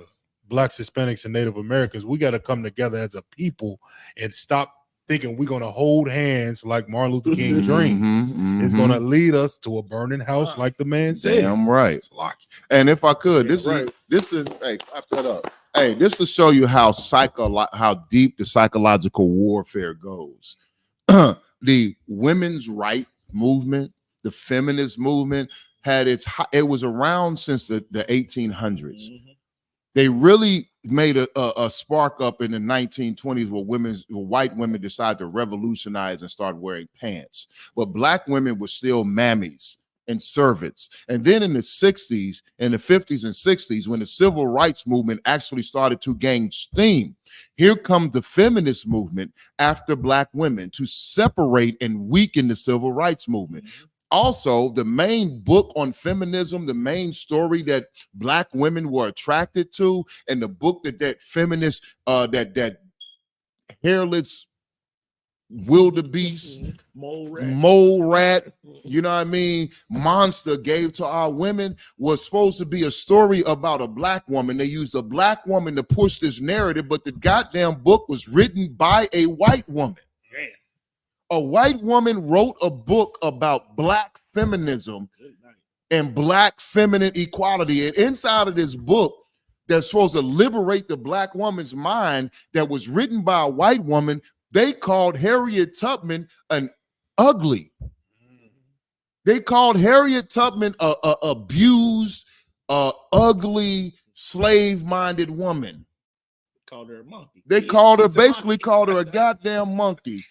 And this is the feminist movement that our women, the only women on the face of this goddamn planet that say they don't need a man is black women.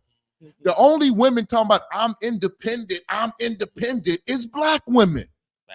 Matter of fact, when the civil rights movement was over and the whole feminist movement was done with, black women left their men, white women went back to their men. White women wanted equal pay and workplace and burning their bra and letting their little monkey saggy titties out and all that other stuff. They wanted all this equality stuff. And when they achieved what they felt that they needed to achieve, they went back to suburbia. They went back to white America. They are now your boss. They're my boss now. They're your boss. They're her boss. and treat her like shit. But they were sisters during the whole feminist movement. When it's time to be a feminist, when it's time to down black men and call masculinity toxic, and everything they call toxic masculinity is natural traits of a black man. When it's that time, y'all sisters. But when it's time to go back to the workplace, you just that loud black bitch that she want to fire. You just that loud black bitch that she wish would get out of her face. And she goes home to her husband and talks about you and calls you a nigga. If we could. Go ahead. He going heavy. I'm about to. I'm gonna say. No, that's Yeah. hey. Go ahead. Go ahead. Can we go to the next story? Let's go to the next story because I'm about to set this. I know you. I see smoke coming out now. Hey, Jonathan Majors, brother. I know you using Megan Good right now. She your Coretta. You chasing a Coretta. You need to stop. You need to stop chasing after Coretta, and you need to find you a proper sister in front of you and love her for who she is. Have some black babies with a black woman. Leave these goddamn hairless koala bears alone. Stop chasing after that nasty wet dog box. That cold, clammy skin is doing nothing for you, You just ruined your career. If you don't learn from this, the next thing the Most High has for Jonathan Majors is going to be something the world is really going to be shocked about. Yes. You know what I'm saying? Exactly. Exactly. The Most High will unalive you, You know what I'm saying? So why don't you make an honorable woman out of Megan Good, control that woman, and make her respectable? Unlike that fake pastor that she had, and stop chasing after these goddamn dog smelling ass women. Damn right. Come after something that smells good and sweet and chocolate and black and caramel and all that mixture. Damn right. Black women look, feel, and taste spectacular, brother. Facts. You know what I mean? Let's go on to the next story. Let's get it. This is the AtlantaBlackStar.com. Next up, Salaki, next up on the latest, it was mutual combat. Brick lady reportedly slapped man in the face who she falsely accused of hitting her with concrete slab. Hey, before we get deep into this, I want you to read this article. Now, I know we ain't really read too many other articles, but this right here, my nigga, let's read this. Go ahead. Okay. The woman at the center of the viral brick assault, the nasty African, go ahead, that sparked social media discourse is now facing charges months after the incident. In September, Rada Osman, dubbed online as Brick Lady, Brick Face, made a video saying a man struck her in the face with a brick because she didn't want to give him her phone number outside a club in Houston, Texas. Let me correct the article. She said a black man. She was surrounded by a bunch of Nigerians.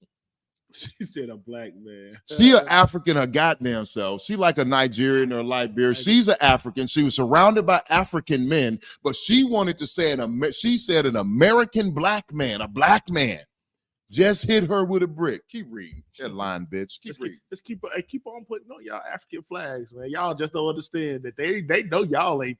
They know you ain't them. So you don't never see Africans running around talking about African American. I am black man. Africans say I'm African. I am black and proud. You know what I'm saying? When the last time that you heard Mutombo say he's black and proud? Never. When the last time that you heard Shaka say he's black and proud? But your black ass want to talk about I am African.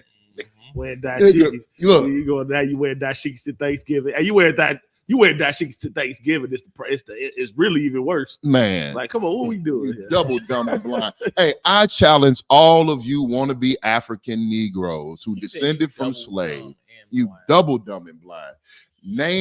Okay, I'm going to give you a challenge. Name me 15 African countries without looking at a map. You realize Africa's a continent, dumbass, right? You gave him too many. You could have said 10, maybe even 5. No, because you know what? You got some enterprising Negroes. They'll be Zimbabwe, Nigeria, Liberia, Ivory Coast. They don't know give Ivory me. Coast, They don't know Ivory Coast. You know what I mean? I paid a little attention in school, but give me 10 to 15. 15. No, I'm not soft. Give me 15 countries in Africa without looking at a goddamn map. You know what? You can't. You think Africa is a country, dummy. You know what I mean? But let's not divert. Let's hear about this lion African monster. Go ahead. The assault left her with a visible bump on her cheek. And she called out the other men in the area for not intervening. This man just hit me in the face, quote unquote. This man just hit me in the face with a brick. Bumpy Johnson. And these black men just watched. And they don't give a F, Osmond said. These who just watched? This black man just hit me in the face with a brick. Now, keep in mind, she didn't say this man. She said that, hey, y'all, our UK correspondent, Rob Bond, just entered the building. You know what I mean? He in the building. He in the house. Listen, this nasty, ugly, disgusting, and she's a lesbian. So, did I mention that? My bad. I forgot to mention that. Not only is she an African, but she's also a lesbian. And she said, this black man just hit me in the face with a brick. Now, keep in mind, she was surrounded by Africans. Okay? She's an African surrounded by her people, but she wanted to put it on the black man. And because of that, American black women demonize brothers. But let's let the article show how evil and wicked this nasty, bone-smelling, rhino toenail eating, elephant tusk licking bitch is. He owned it. Got him. Got him. Hey, go continue. My bad. What do you want us to do? One of the men asked. I want y'all to be a man and do something, she responded. The Instagram live of her reaction immediately circulated on social media platforms, including TikTok and X. Right. In addition, a now deleted GoFundMe for the 33-year-old titled Help Rhonda Recover Damn. Good. raised nearly $43,000 God damn. within weeks. That is our money. I want my money. Hey, bitch, you robbed us. You know what? $43,000. 43. And here's the thing. I'm gonna the reason that she's facing charges right now, I don't know if it says it in the article, but let's fast forward a little bit because the bitch lied. No, if it was an African that hit her, don't blame black people for African problems. Them is Mutumbu. Click. The dimbe. Right. You know what I mean? Don't blame us for the things that happen in your funky, musty motherland. You know what I mean, people? But she lied. There was an allergic reaction. That big swelling bump on the side of her face, the bitch lied. She had an allergic reaction to something she ate.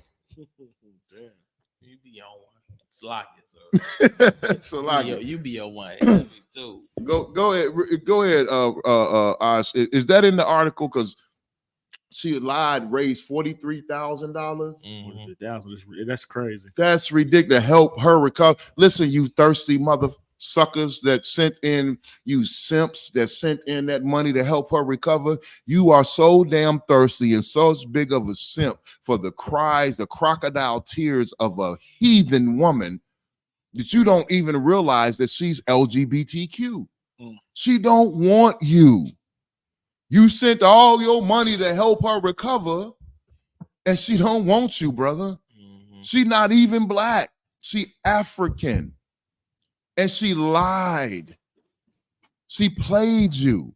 How often, how much more? Listen, if you a black man, don't go after no African women. Don't go after no white women. Don't go after no Asian women, no East Indian women, no Arab women. No, go after a black woman. Support a black woman. Facts. Support our sisters. Facts. Help our sisters stop struggling in the ghetto.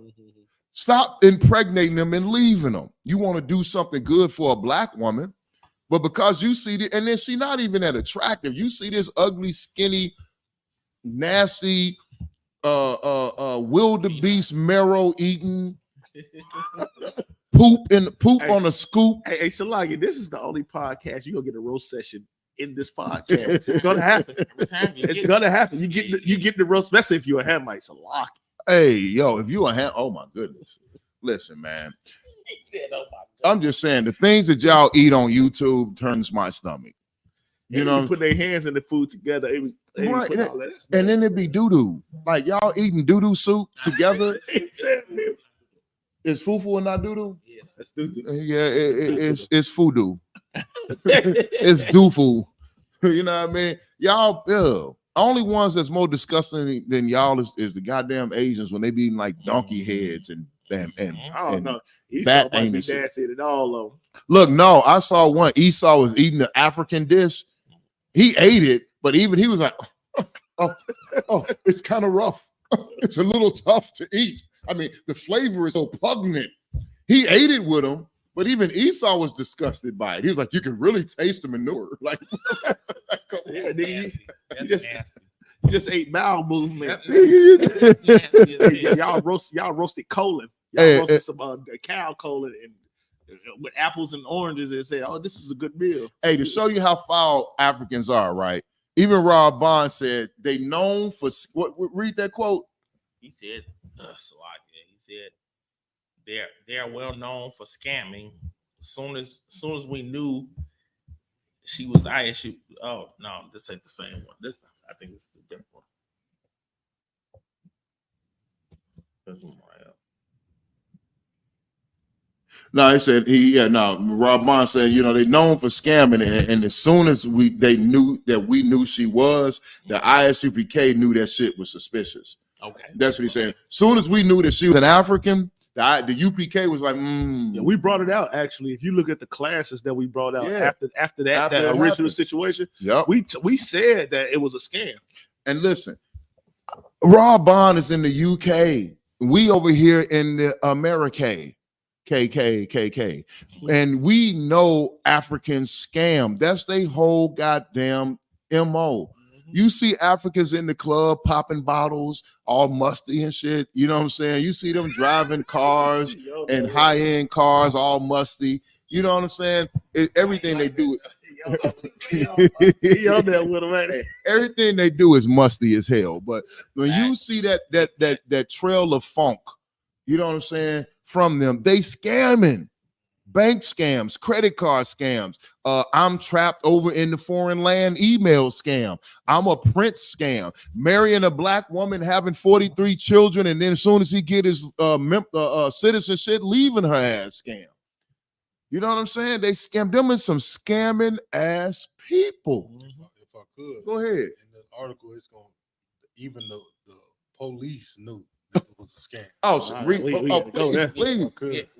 This is the podcast. I'm from. Let me back up from the mic. Go ahead.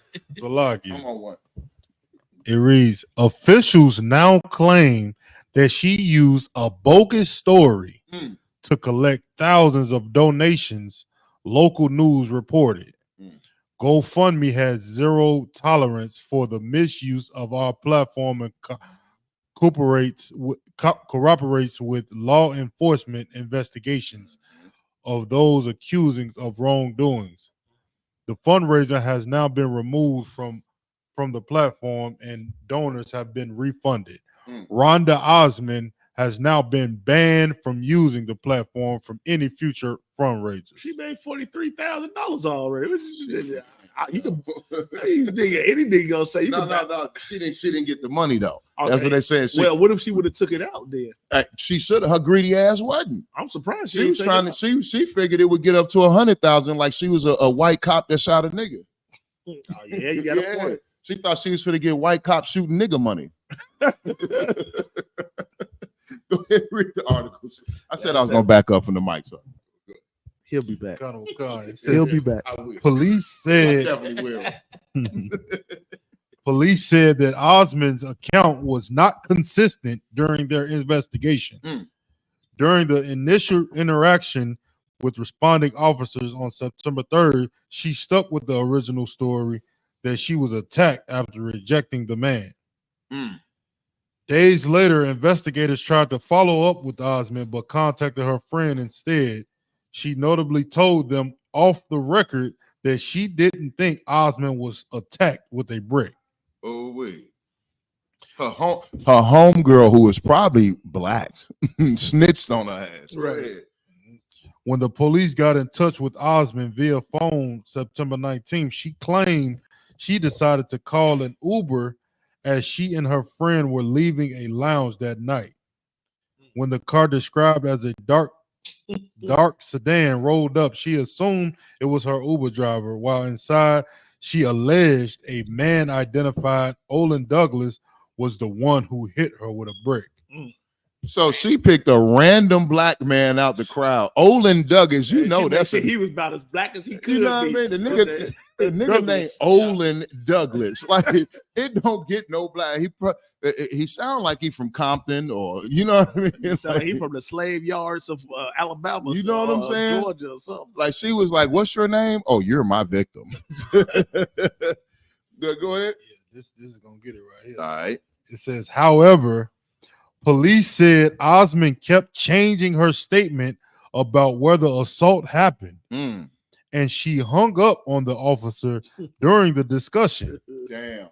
Police pulled security footage from the area the next day and claimed the events didn't align with her report. The lying bitch couldn't keep her stories together.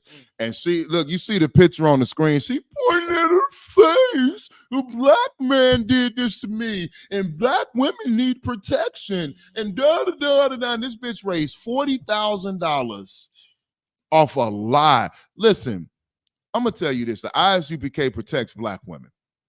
You know what I'm saying? Right.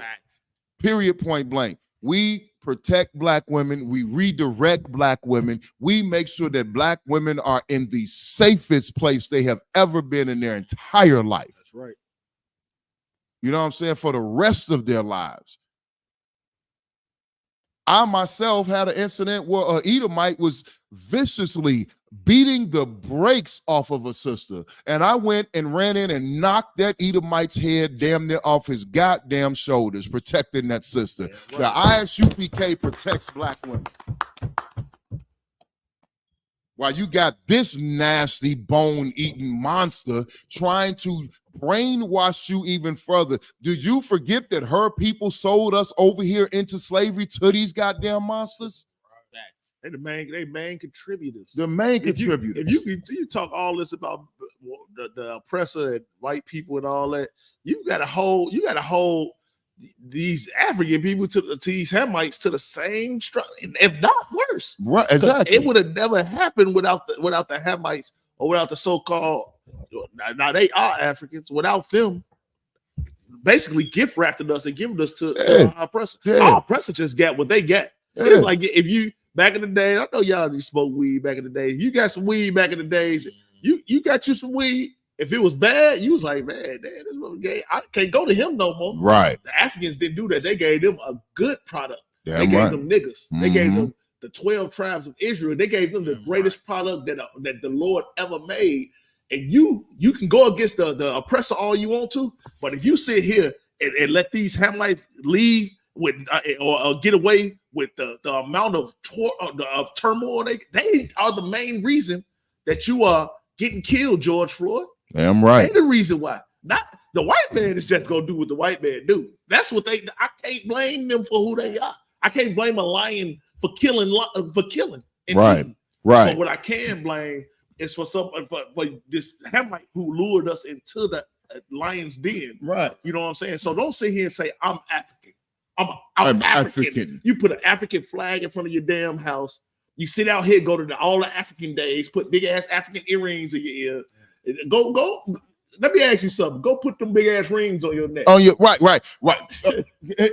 Put them 20 rings on your neck and then see how much African you really is. You know. Hey, listen, you so African, right? I don't see you putting them goddamn dinner plates in your earlobes I don't see you putting that damn serving dish in your lip. You know what I'm saying? Or like you said, them rings around your neck.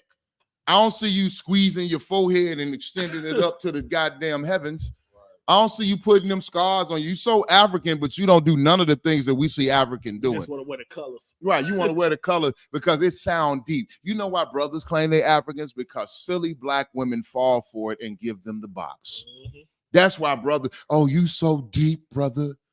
Oh, he changed his name to Mobutu Fasad. Mobutu Fasad. What's up? All right, you know what I mean. I thought because I was finna check me. My bad. No, you said Mobutu. I was going. We go off Cardi. I say that's crazy. That's crazy. Hey, that is crazy. You know what I'm saying? They changed their name. They finesse you out the box, and now they got you stuck on African culture while they move on to the next broad that they're gonna whore out. You know what I'm saying? Them Africans come over here and oh, my sister from the motherland. Yeah, until they get into your pants, and then they get that citizenship, and then they leave you with them nasty Hamite-headed kids. You know what I'm saying? And even like this monster right here, this monster is not a sister. She is an African and lesbian who lied on black men and made black women turn against black men and claim how black women are not protected and not valued by black men when she wasn't even around black. She's not a black woman and she wasn't even around black men. She's around a bunch of African men. She's an African. She had an allergic reaction to something that she stuffed in her nasty African mouth. And when her face swole up, she decided to use that as a public platform to disgrace black men and raise $40-something thousand for herself. Damn. Well, the Most High, because the ISUPK got a hold of this story and exposed her for the fraud that she was back then and told you to wait and tune in, and the Most High made sure that you knew the prophets of the Lord were looking in on this situation, and he just exposed her for the fraud that we told you she was. Sisters, stop using every goddamn opportunity to turn against us. We know a lot of our brothers ain't shit. We know a lot of our brothers ain't holding up their manhood, that they're soft, that they're effeminate, that they're emotional, that they're all the things that you say, that they don't treat you right. We know that, and we're trying to fix these brothers, but they're just as jacked up as you are because of the oppression that we suffer together. And when we realized that we were suffering oppression together, the white man came up with a plan to separate us. And he used his nasty polar bear smelling woman to go and do it. And then when you separated from us, they left you high and dry. Now you look like a fool to the world, shaking your ass every time you get an opportunity, twerking in front of every goddamn camera and telling the world you don't need your man. Well, when you tell the world you don't need your man, you are nothing but booty ready to be plundered. And they're going to do it. And they're going to do it. You know what I'm saying? They're going to take you. They're going to take you away from us. They're going to turn your mind around, and then they're going to put you in a position that when the kingdom of heaven finally arrives on this earth, as it has been prophesied and as it's leading up to right now, your black ass going to be the least in the kingdom. You the least in this kingdom, and you're going to be the least in our kingdom. You know what? That will make you a goddamn two-time loser. Come on, man. Yeah, right. Stop playing. Yeah, right. Stop playing with me. Stop playing with Commander General Yohana. Stop playing with the ISUPK. Stop playing with the Round Table of Truth, and stop playing with the latest podcast. You know what I'm saying? Akwath. Stop playing with us, sister. Stop following these lying ass, nasty ass heathens. They got your mind twisted around. They got your spirit twisted around. Stop following these people, man. They not your people. Just because all skin folk ain't kinfolk. Period. Make that a shirt. Make that a shirt. T-shirt. You know what I'm saying? All skin folk ain't all skin folk ain't kinfolk. I got a new one. Just because they brown don't mean they down. You know what I'm saying? And that goes off the retrospect that ISUPK, we don't teach colorism. We don't care if you just because you could be a light-skinned man and still be white in our eyes. You could be a damn near 100% white with a Puerto Rican father, and we still see you as Puerto Rican. Damn We right. don't do colorism in the ISUPK. That's the reason why we go so hard on Edomites, why we go so hard on Hamites.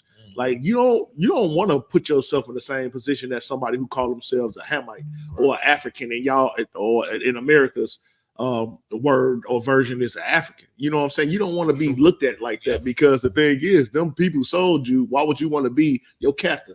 Like that's pure insanity. It's pure insanity. Want to be your captor, just like it's pure insanity. Want to be just like your oppressor. Right. You know what I'm saying? It's the same insanity when it comes to you wanting to be somebody who sold you into the slavery. Right. Like you want to be African, and you put a flag up in front of your house. Now, not only is you celebrating Christmas every day, you saying, I like the people who I've been sold to, and I love the people who sold me. Right. We just got to get out of this. We got to get out of this mentality. That mentality do not help our Blacks and Hispanic men to grow. What it does is it continues to put us in straight detriment, and just continues to kill us. You know what I'm saying? Damn right. And that's what it's designed to do. Yo, any more on that article, or is that pretty much the gist of it? That's pretty much the gist. Yeah, look, this dumb, nasty African bitch had a goddamn allergic reaction to something that she ate, and used her swollen face to accuse black men of not assaulting her and not protecting black women. Period. At the end of the day, that bitch ain't black. You are, sister. You know what I'm saying? Let's get on to the next story. To hell with that Hamite. Oh, nasty bone eating rhino foot licking. You gotta try to get somebody ball. You know what I mean? She suck on rhino feet.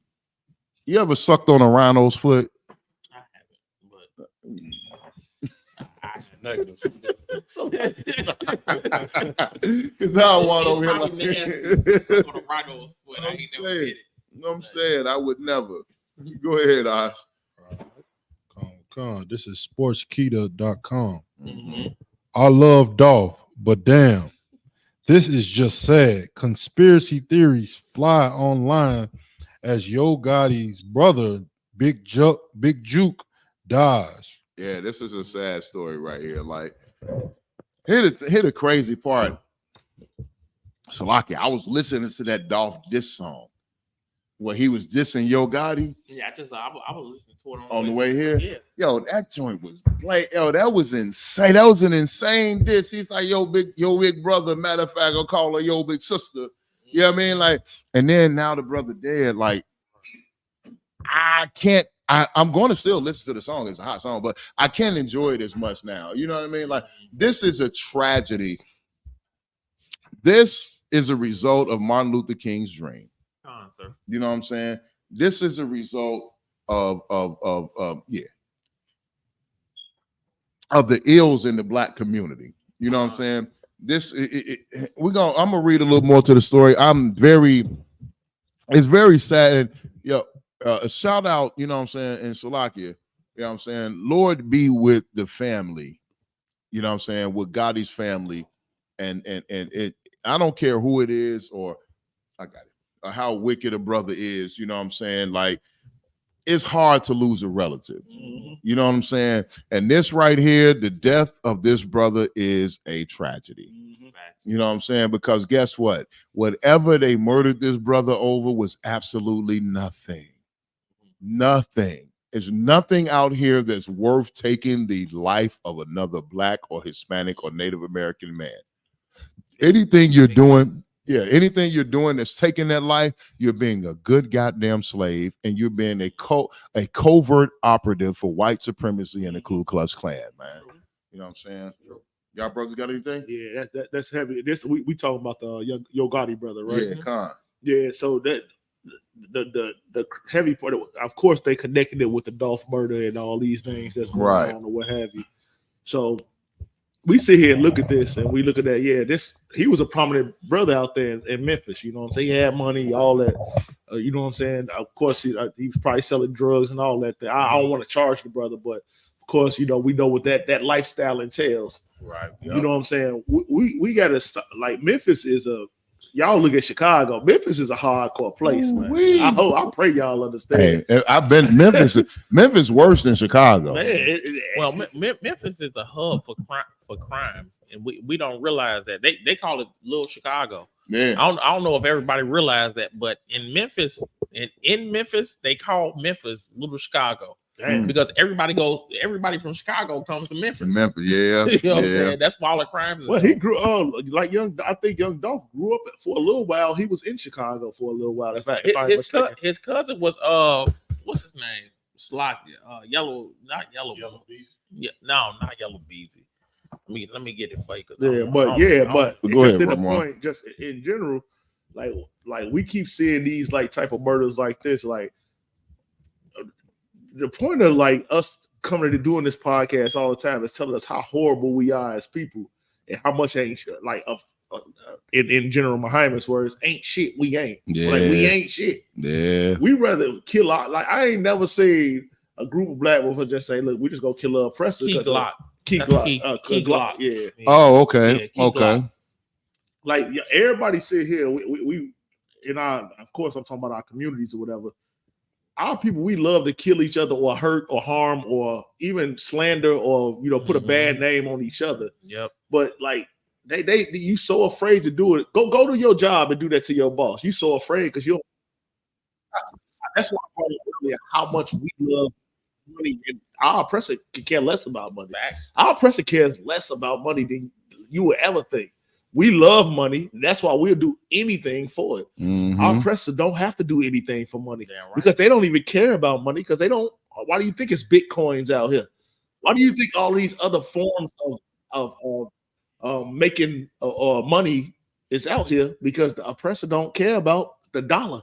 You know what I'm saying? Right. They don't give a hell about it. We do. So that's why we go kill our brother. That's why we go kill our brother in the streets of Memphis for that money. That's why we go kill our brother in the streets of Chicago for that money, in Baltimore and New York, and you know what I'm saying, all of these neighborhoods where blacks and Hispanics thrive. That's why we kill each other for a piece of paper that we have as a notary. You know what I'm saying? Damn right. Hey, yo, I want to drink what he drank. I thought we was drinking the same thing. I'm drinking the Kool-Aid. You drinking the Kool-Aid? Yeah, look, that's a UPK Kool-Aid. Yo, he dropping it there. I'm really gonna give you the mic next week. I'd rather be behind you, man. That's hey, man. Look, that's why I gotta go so hard. I got these goddamn lions behind me. You know what I mean? If I slip up, they're gonna pass me. So we follow our the man above us. That's what we was taught, right? Hey, I was taught that.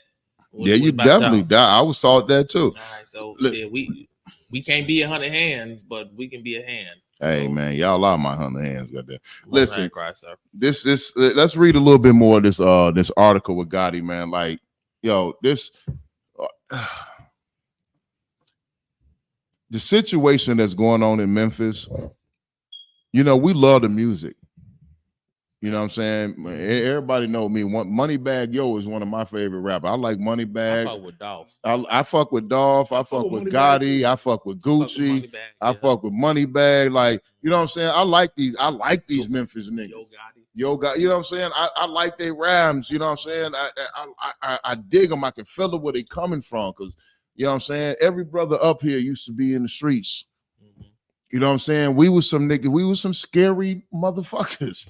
You know what I'm saying? Ain't no way not to say it. The Lord knew who he was pulling out of the street and out of the world to come into this truth. You know what I'm saying? He pulled some scary, we terrified niggas. I know I did. I used to terrorize people on purpose. And I got mad when I accidentally terrorized people because if I'm not trying to terrorize you, why is you scared? That made me mad. You know what I'm saying? So, but Memphis, what's going on in Memphis, man, listen, they call that little Chicago, but I'm going to tell you this, it's the worst sides of Chicago all jammed up into a little area, and they are murdering each other. Everybody got a fucking 100-round clip down there. 100 rounds in Memphis ain't nothing. That's everyday action. Facts. You know what I'm saying? Everybody got 100. They got 30 to 100 rounds on every goddamn gun, man. Memphis is a goddamn war zone. The police don't even listen, man. You can run a light and do donuts in the middle of the intersection, and the police are not going to stop you. Want to know why? Because they don't want to die. You stop that. If he wild enough to do a donut around the police car or in the middle of the intersection in front of the police car, guess what he wild enough to do? To pop 100 rounds off into that goddamn police car. Our people are, as Captain Tazaryak said years ago, a statement that our people have been ground into dust. Into dust. We have no morals left. We have no survival instincts. We have no love for each other. We have nothing that would describe us or dignify us of being a nation of people that is worth respecting. Damn right. Good night. It's been stripped away from us of 400 years of nothing but straight oppression. This brother died because of 400 years of oppression. Right. This brother died because of Martin Luther King's dream. This brother died because of white supremacy. This brother died I guarantee you he celebrated Christmas. I guarantee you he partied on New Year's. I guarantee you he celebrated his birthday, Thanksgiving, the 4th of July, Labor Day, Memorial Day, Juneteenth. I guarantee you this brother celebrated every goddamn thing that America put in front of us. But you know what he did not celebrate? The Passover. Yeah, Most High. He didn't celebrate the Most High. He didn't celebrate the Feast of Unleavened Bread. He didn't celebrate the memorial of blowing the trumpets. He didn't celebrate the Feast of Purim. He didn't celebrate any of the holy days, the high holy days and feast days that the Lord gave us. You know what I mean? And because of that, just like a lot of our brothers out in this world, he was unalived and destroyed before his time. You know what I mean? Let's read a little bit more. Unless y'all got anything? Let's read a little bit more of this article. Come on. As the news of Yo Gotti's big brother, Big Juke, having passed away after a fatal shooting outside a restaurant in Memphis started garnering traction online, many conspiracy theories have now started surfacing. Right. A section of hip-hop fans have brought up another Memphis rapper, Young Dolph's assassination into the discussion due to his long-standing beef with Big Juke's brother. So now they're bringing up another tragic death in hip-hop, which was Young Dolph. You know what I mean? I'll be honest with you, like I was telling brothers last night, the first time I heard a Young Dolph, but I never listened to his music. First time I really listened to a Young Dolph song, and I was in the world, I was actually in Memphis the night that he got shot. Not when he got killed, when he first got shot. I was actually partying in Memphis with my cousins. You know what I'm saying? When he got shot, when they shot him up and he got shot out of his legs, and the next day, he made a whole diss track and a whole video laying up in the goddamn hospital bed recovering. Damn. You know what I'm saying? I ain't gonna lie, as a nigga in the world, I was like, man, he gonna kill it. And then I heard the song, I was like, that was kind of weak. Like, the song was good, but I felt that the response to niggas just shot you up was weak. That was just my opinion. It's like, if I may, Go ahead. I'm a Young Dolph fan, so I guess I'll be on the regression side of it. Young Dolph is he got lyrics. He do. He got lyrics. He's a Memphis brother. I don't know if you know 3-6 Mafia. 3-6 Mafia is one of the brothers, is one of the groups that he actually messed with. CMG is like which is Yo Gotti and all them. They don't really they try to thrive off. Well, not try to thrive off. They beef with each other. Yeah. So, and here's the thing about it, right? Which is so stupid. If CMG, and Dolph's faction, if Gotti, Dolph, Gucci, Lucci, all these cats, if they all combine together, the South would be what New York was. You get what I'm saying? Like they could be music.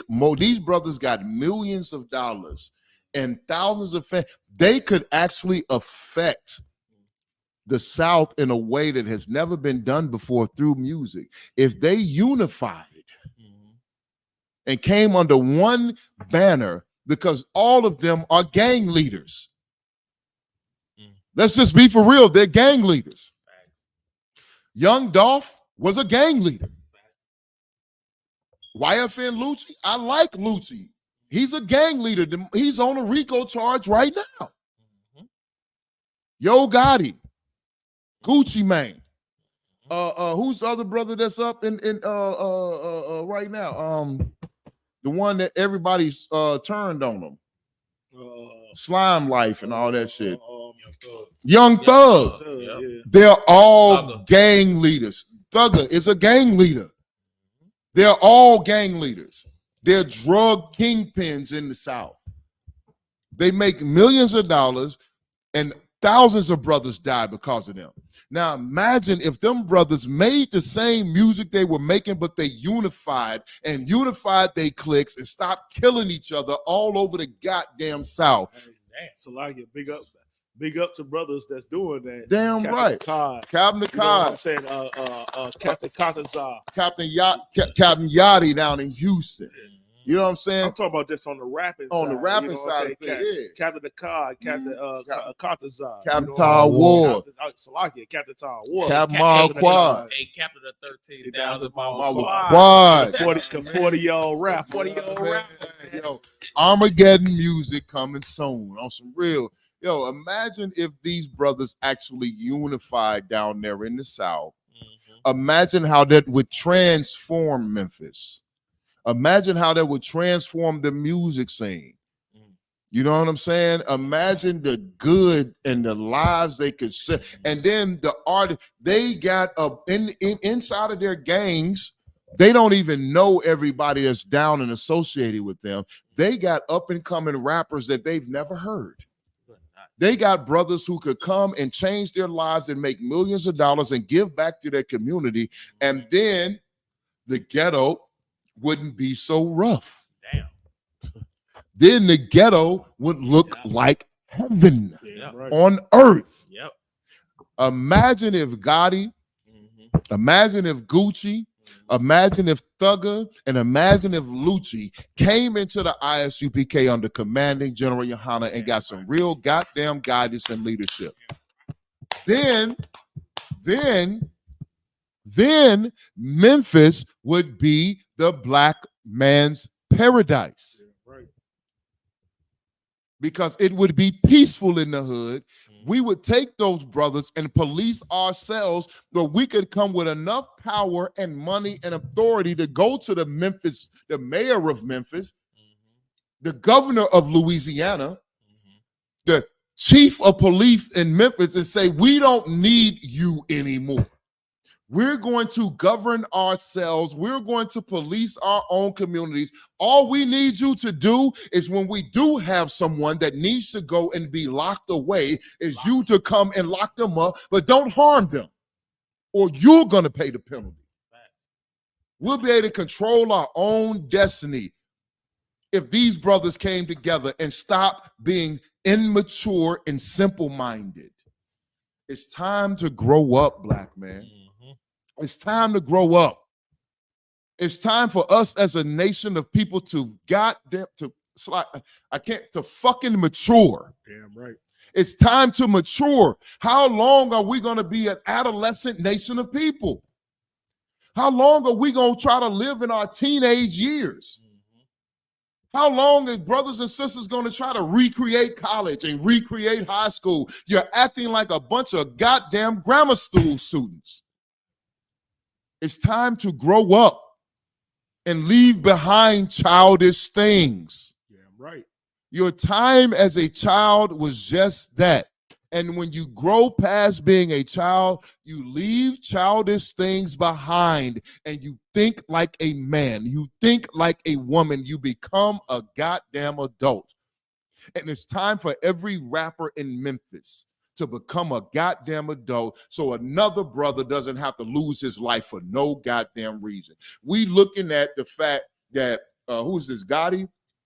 Big Juke. Big Juke. That Big Juke got killed. Yo, rest in peace to that. Rest in power to that brother. May he rise again in the kingdom. You know what I'm saying? Condolences to Gotti's whole family, because regardless of whatever, he got family members that probably are not involved in that life that are hurting right now. He's hurting right now. You know what I'm saying? But it's time. It's time. It's past time. It is high time, as the scriptures say, to wake up out of sleep. Yeah. You know what I'm saying? It's time for us to come together as a people, man. It's time for us to stop doing all this childish bullshit that we're doing, and time for us to grow and prepare for the Third World War, which is right at our doorstep. Unfortunately, when everything happens, nobody's going to remember Gotti. Nobody is going to remember Big Juke. Nobody is going to remember Dolph. Nobody is going to remember Gucci. Nobody is going to remember Biggie. Nobody is going to remember Tupac. Nobody is going to remember any of the Crips or the Bloods or the GDs or the Vice Lords or the Blackstones or any fucking gang member, an O Block or 600 or wherever that died for no reason in this slavery. You're going to be forgotten memory. And if the kingdom don't come within the next 10 years, even in the next 20 years, nobody's going to remember you except your family. Is it really worth dying over? Is it really worth giving your life over nothing? Over the white man's dope, over the white man's blocks, over the white man's music industry? Is it really worth dying over what your oppressor gave you to be a shining gem, which is nothing but a jewel inside of a pig's snout? Come on, man. I better leave him alone, man. Look, I held back, man. So I ain't gonna tell you when he start up. I be, I be like, look, shit, I ain't even do shit. When he start up, man, I ain't even do shit. You know what I'm saying? Hey, but what the brother is saying is just excellent. Go ahead. No, you got it. No, Salaki, I just wanted to add on what you were saying, sir. It was just so heavy because of the simple fact. We out here, we the real Jews, blacks, Hispanics, we the real Jews of God. You know what I'm saying? And meanwhile, while we talking about these our headlines, our brothers unaliving each other in these hoods that we in, the so-called Jewish man, he building tunnels in New York. Sex tunnels. Damn. Right, with babies appliances all down in the tunnels and stuff. Right. They crawling out of tunnels like Ninja Turtles. Right. while we unaliving each other left and right. Yeah, right. This is what the Lord said was gonna happen to us, man. We gonna be in language, like we gonna be jammed up, and they gonna be worrying about the next tunnel they gonna build. Right. They're gonna be worrying about the next diamond district they're gonna take over. Right. While we worrying about our brothers being killed and murdered all throughout the streets. Damn right. It's just a horrible thing to be witnessing. But it's a good thing at the same time, because at the same time we see America getting ready to be destroyed and like just plumbered. Like World War III is on the horizon. Damn right. And the more stories we see about this kingdom falling, the more atrocities we see is just a lead up until this America falling all together, man. Damn right. And that's gonna be the greatest thing on the earth, man. When America falls. What the Bible says, Salaki, is say out there. Now our salvation is nearer than it ever been. Damn right. Of course, I'm paraphrasing. Like our salvation is nearer than it's ever been. Like, it's time for you to wake up, Black, Hispanic, and Native American, Indian man, to understand that World War III is not your demise. Right. World War III is your surprise. It's your Christmas that America had. Yo, that's a you know what I'm saying? That's bars.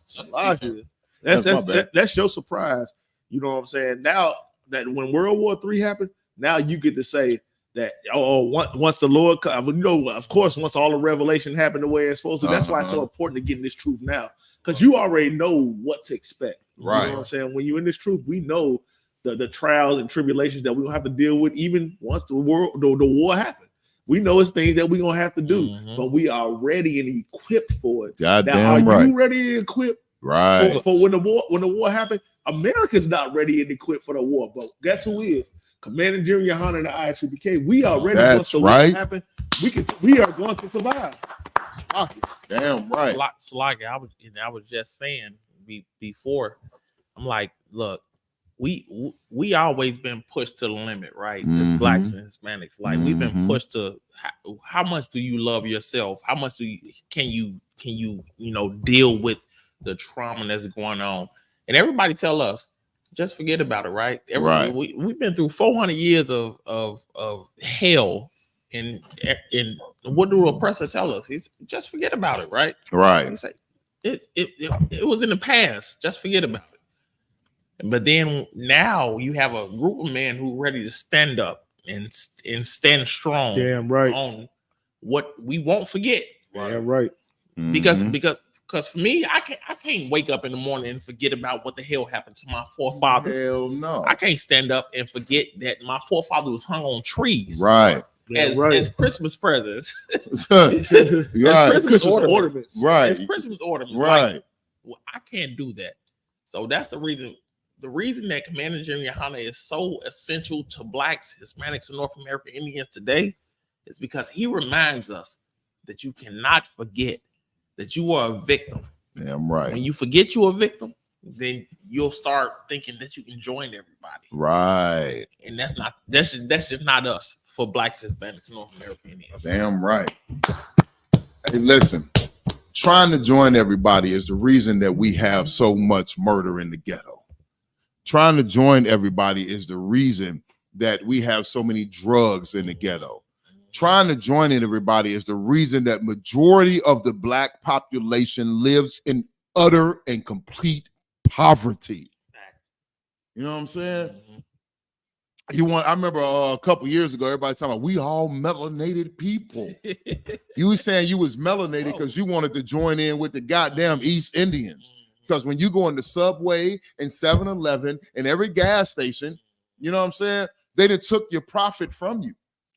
They done took your business opportunities from you because they come over here and get grants from the white man so that you can't grow.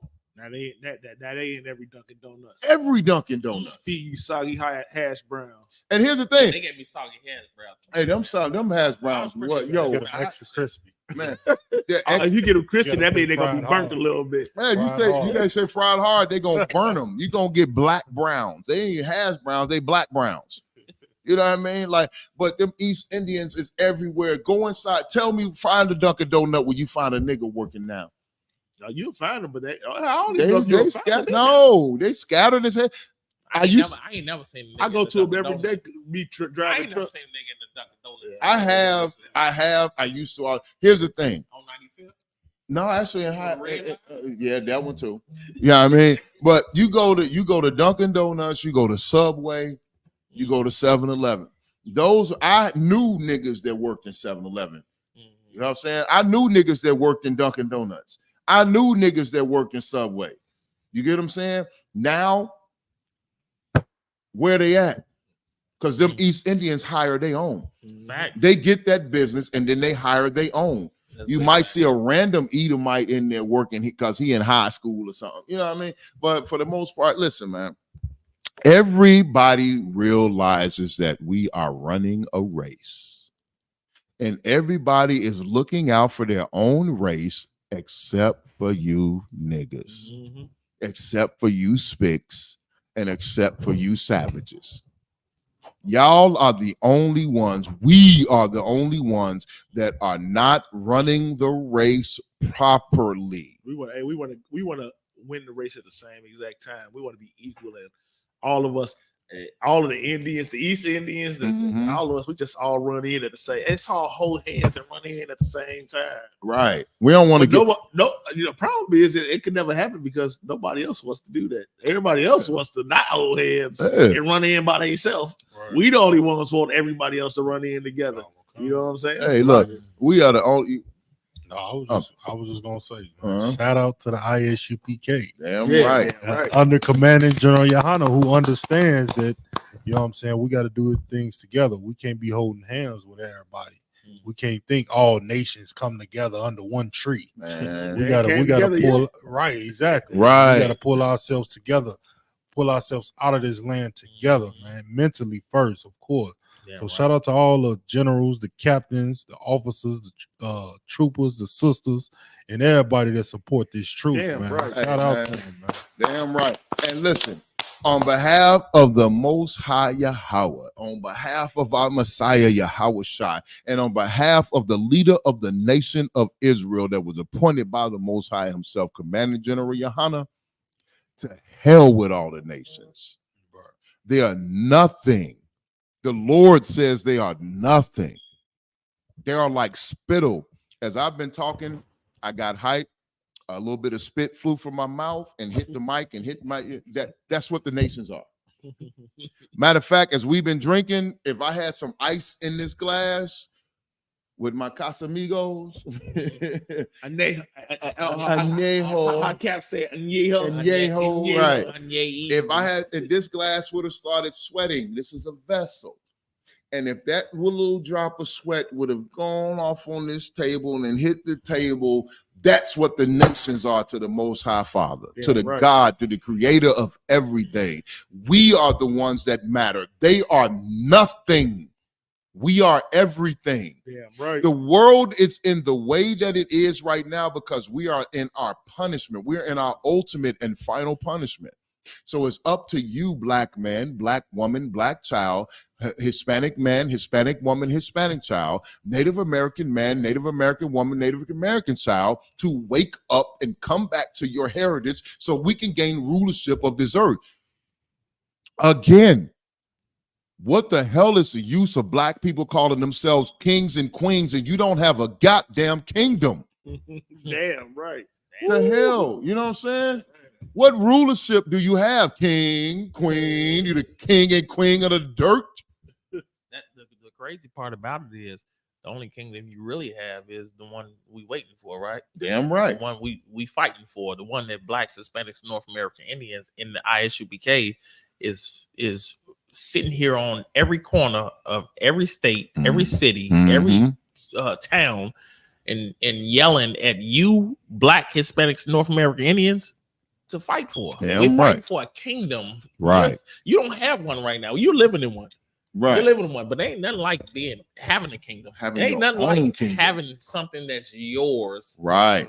The white man has a kingdom, but you have one, but you have to work for it. Come to the school, man. That's what it's all about. Hey, if I could, you want to know what it's like to have a kingdom? Look in the face of an oppressor. Pride. That's what it. Yes. Shit. Look in the face of the oppressed. Look. Oh wait. Even heavier. Look at me. Look at him. Look in the mirror. You see that pain? You see that exhaustion? You see that I don't know, that unsurety of your future? That's what it's like for the people that have the kingdom to rule over the people that don't. And it's time for you to have a kingdom, black man. It's time for you to have a kingdom, black woman.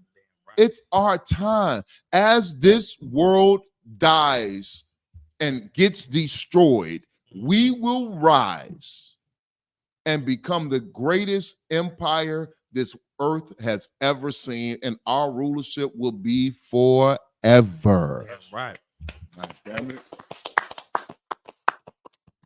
Hey, yo, you got something? Hey, I know we well over the time. Yeah, I was gonna say we did We did a long haul. We did, man. Look, it was good. When that truth come out, man. Look, when it's coming out and it's heavy. Listen, man, we ain't even get into the 215 bodies that were found in Mississippi, in Jackson, Mississippi, behind a goddamn prison of unidentified black men and black women and children that were murdered. You know what I'm saying? And just thrown in an unmarked grave with a goddamn number on it. We ain't even get into that. That's how much they care about you, black people.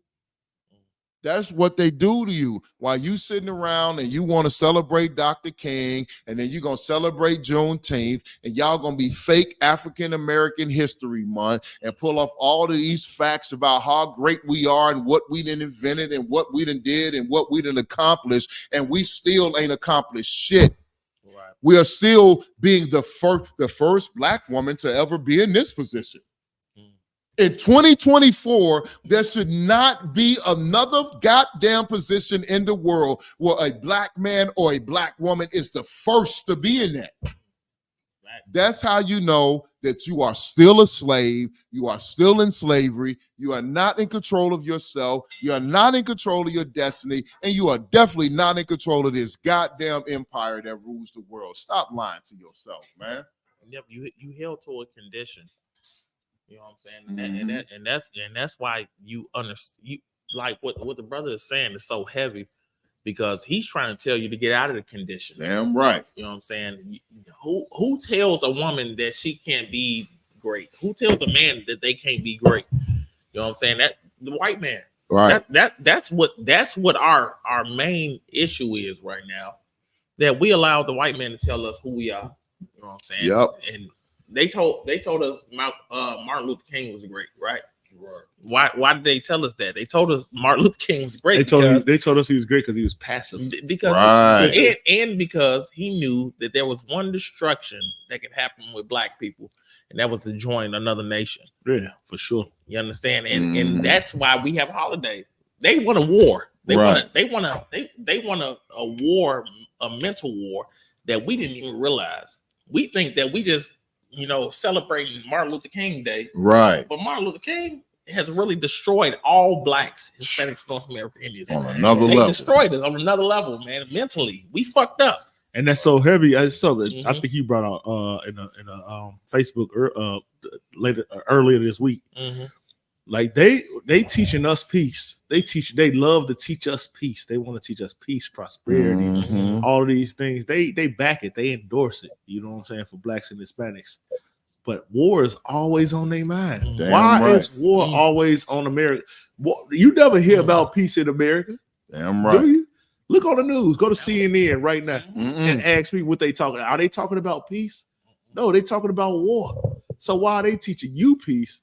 They teaching you prosperity, but then they go to war. That's like somebody, you know what I'm saying, saying, hey, it's bad to be a drug dealer. Don't ever sell drugs in your life. Right. And they go sell a big ass bag of weed or a big ass bag of cocaine. Right. You know what I'm saying? Like that's what America does. That's good. He was talking about with the Native Indians. That's that vision they give blacks, Hispanics, and Native American Indians, that they don't want us to feel like that it's a way. It might be. We won't. They're gonna give us equality all the time. Martin Luther King, they give it to us every single day. Why wouldn't you give us Martin Luther King? They even kind of give you Malcolm X a little bit, because what did Malcolm X do? He went over and started thinking he was an Arab after a while. Right. So he feel like, oh, we could really kind of all come together. But they won't give you Commander Junior Hunter. Right. They won't give them to you. Right.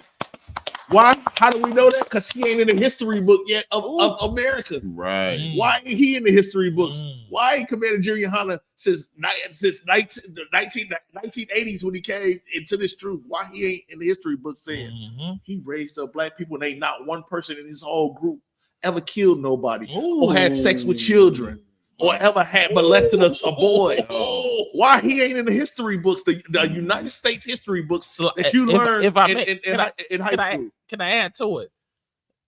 Not one man under Commander Junior Hunter's reign been charged with killing anybody. Charged with, you know what I'm saying, any of these fallacies that everybody else get charged with, man. This is the crazy part about it. Like you got Martin Luther King. Right. You got Malcolm X. Right. You found something to get around the the whole notion of they are criminal.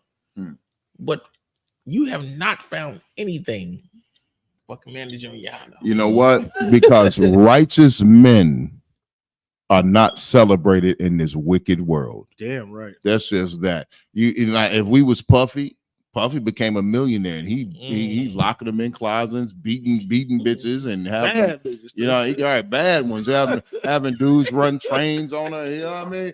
But Puff, I wouldn't even want a motherfucker to run the train on that. You know what I mean? And he's sitting back watching in the corner, like, you know what I'm saying? If I had Cassidy, ain't nobody putting their ride on. That's me, man. Hey, Cassidy fine. I ain't gonna hold Yeah, Cassidy is bad one. You know what I mean? And he had it when she was young. That means he could have Listen, man. Hey, listen. All right, sisters. If I could, public service announcement.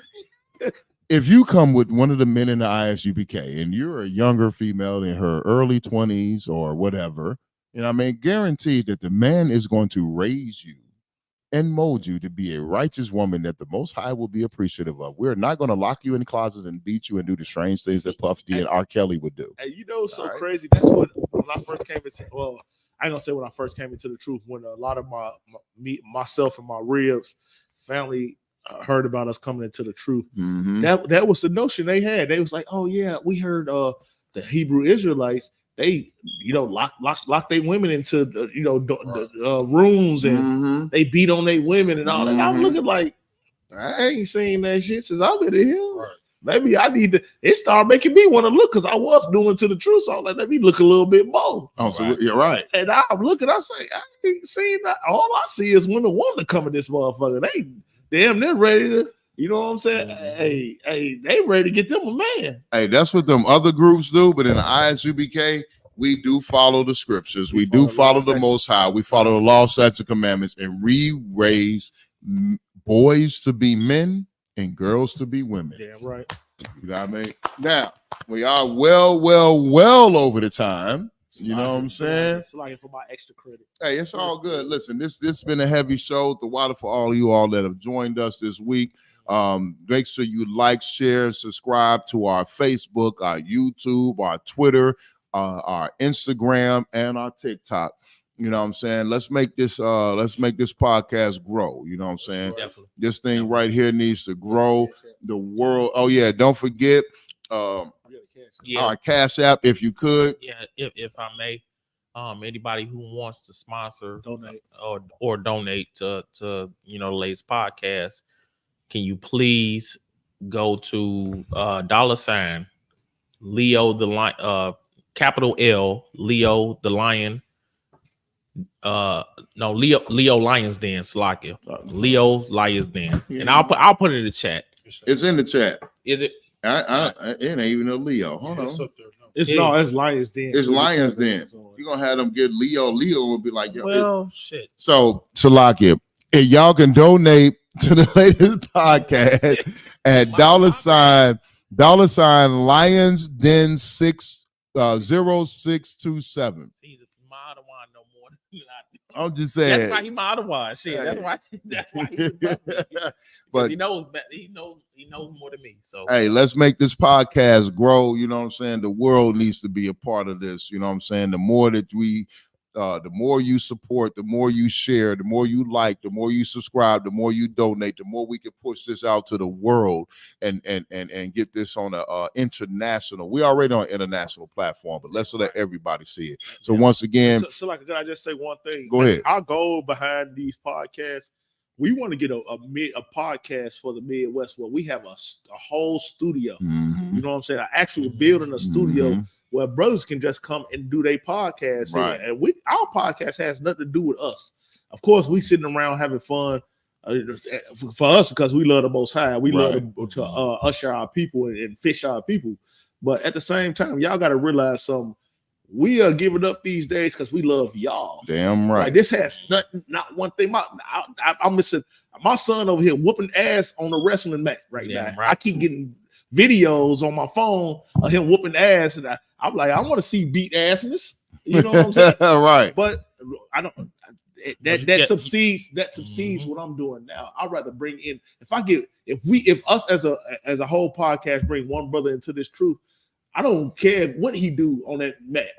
You know what I'm saying? Because I'm right. This show and us fishing men is what matters. We want to get our own podcast studio, not just being in Gary, not being in Chicago or wherever we at. We want to get a whole building to say, look, not only is we gonna do our shit here, we want other brothers that want to do podcasts. They pay us. And you come in they come and do your thing here too. So Salag, I just want to put that out there. Hey, keep supporting this truth. Go to isupk.com. You know what I'm saying? Hit that ties button. You know what I'm saying? And support this truth. Send in, if you want to send in donations, you can go to $LionsDen0627 on Cash App. You know what I'm saying? Hey, you know, you already got you. You know what I mean? Hey, listen, this has been a great show. Oh yeah, that's right. The 55th annual Passover, you know what I'm saying, is coming. Was that April 20th? April 17th to the 20th. April 17th to the 20th in Raleigh, North Carolina. Durham, North Carolina. You know what I'm saying? Go to isupk.com, pay your Passover fees. It's $200 Passover fee. You know what I'm saying? And that's so that the brothers that can't afford it pay, so that the brothers and sisters that can't afford it can get in for free. Damn right. You know what I mean? We also have the Feast of Purim coming up. You know what I'm saying? Yo, come in this truth. Go to isupk.com. Support the latest podcast. Support the Roundtable of Truth. Support, you know what I'm saying, Black Watch. Support Cross the Line Radio. Support Speak, Cry Loud, Spare Not. Support all of the UPK podcasts and radio shows and that we have in the classes. You know what I'm saying? Because we are the generation we are the next leadership of this earth. Damn right. You know what I'm saying? And with that, I am Precinct Officer 1000, my yards, a man with 100 hands, you know what I'm saying? And this is the latest podcast. Give it up real quick, you know what I'm saying, for my mighty, mighty co-host, you know what I'm saying, Precinct Officer 1000, Kazawan. Clap it up. Precinct Officer 1000 of Ramawan. Precinct Officer of 1000, Asha Iyer. Hey, our UPK correspondent, Precinct Officer 500, Rob Bond.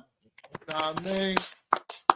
And even though he ain't here tonight, the man on the ones and twos on every podcast, you know what I'm saying? The Midwest media mastermind, mogul, maniacal, mischievous man himself, mayhem man himself, you know what I mean? Precinct Officer 500, Raj Karab. You know what I'm saying? Hey Raj, man. Hey Raj, we feel your vision in here, man. You know what I'm saying? You did what you had to do. Again, you know what I'm saying? We held it down for you too. So, hey, and Paratha's, I see you, Shalom, Lord Christ. He said, you from Yonkers, live from Yonkers. You know what I mean? Hey, yo, this has been a hell of a show. The water for all my Akium and Aquathium, you know what I'm saying, that came in and supported us, and hit that like button, hit that subscribe button, hit that share button. We're about to slow it down, but hey, Raj for the Most High in Christ. Hey, yo, this has been a hell of a show. This has been the latest podcast. Tune in. You know what I'm saying? What's that, 2 weeks from now? Yeah. You know what I'm saying? Tune in 2 weeks for the third, fourth. It'll be on the 4th. It should be February. Oh, that's gonna be the first Sunday, right? No, it's not. Yeah, tune in. Tune in on the first Sunday of February between 12 and 12. The 4th. February 4th, the first Sunday of February. Tune in for our next episode. And with that, shalom. Shalom.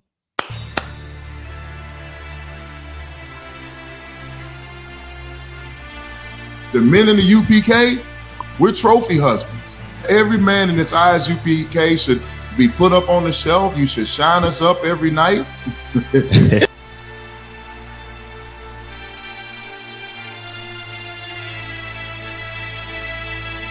Even in the UK, in America, in order to thrive as a black leader, you have to have the white man as your daddy. He has to be your daddy. Right. Damn right. You know what I'm saying?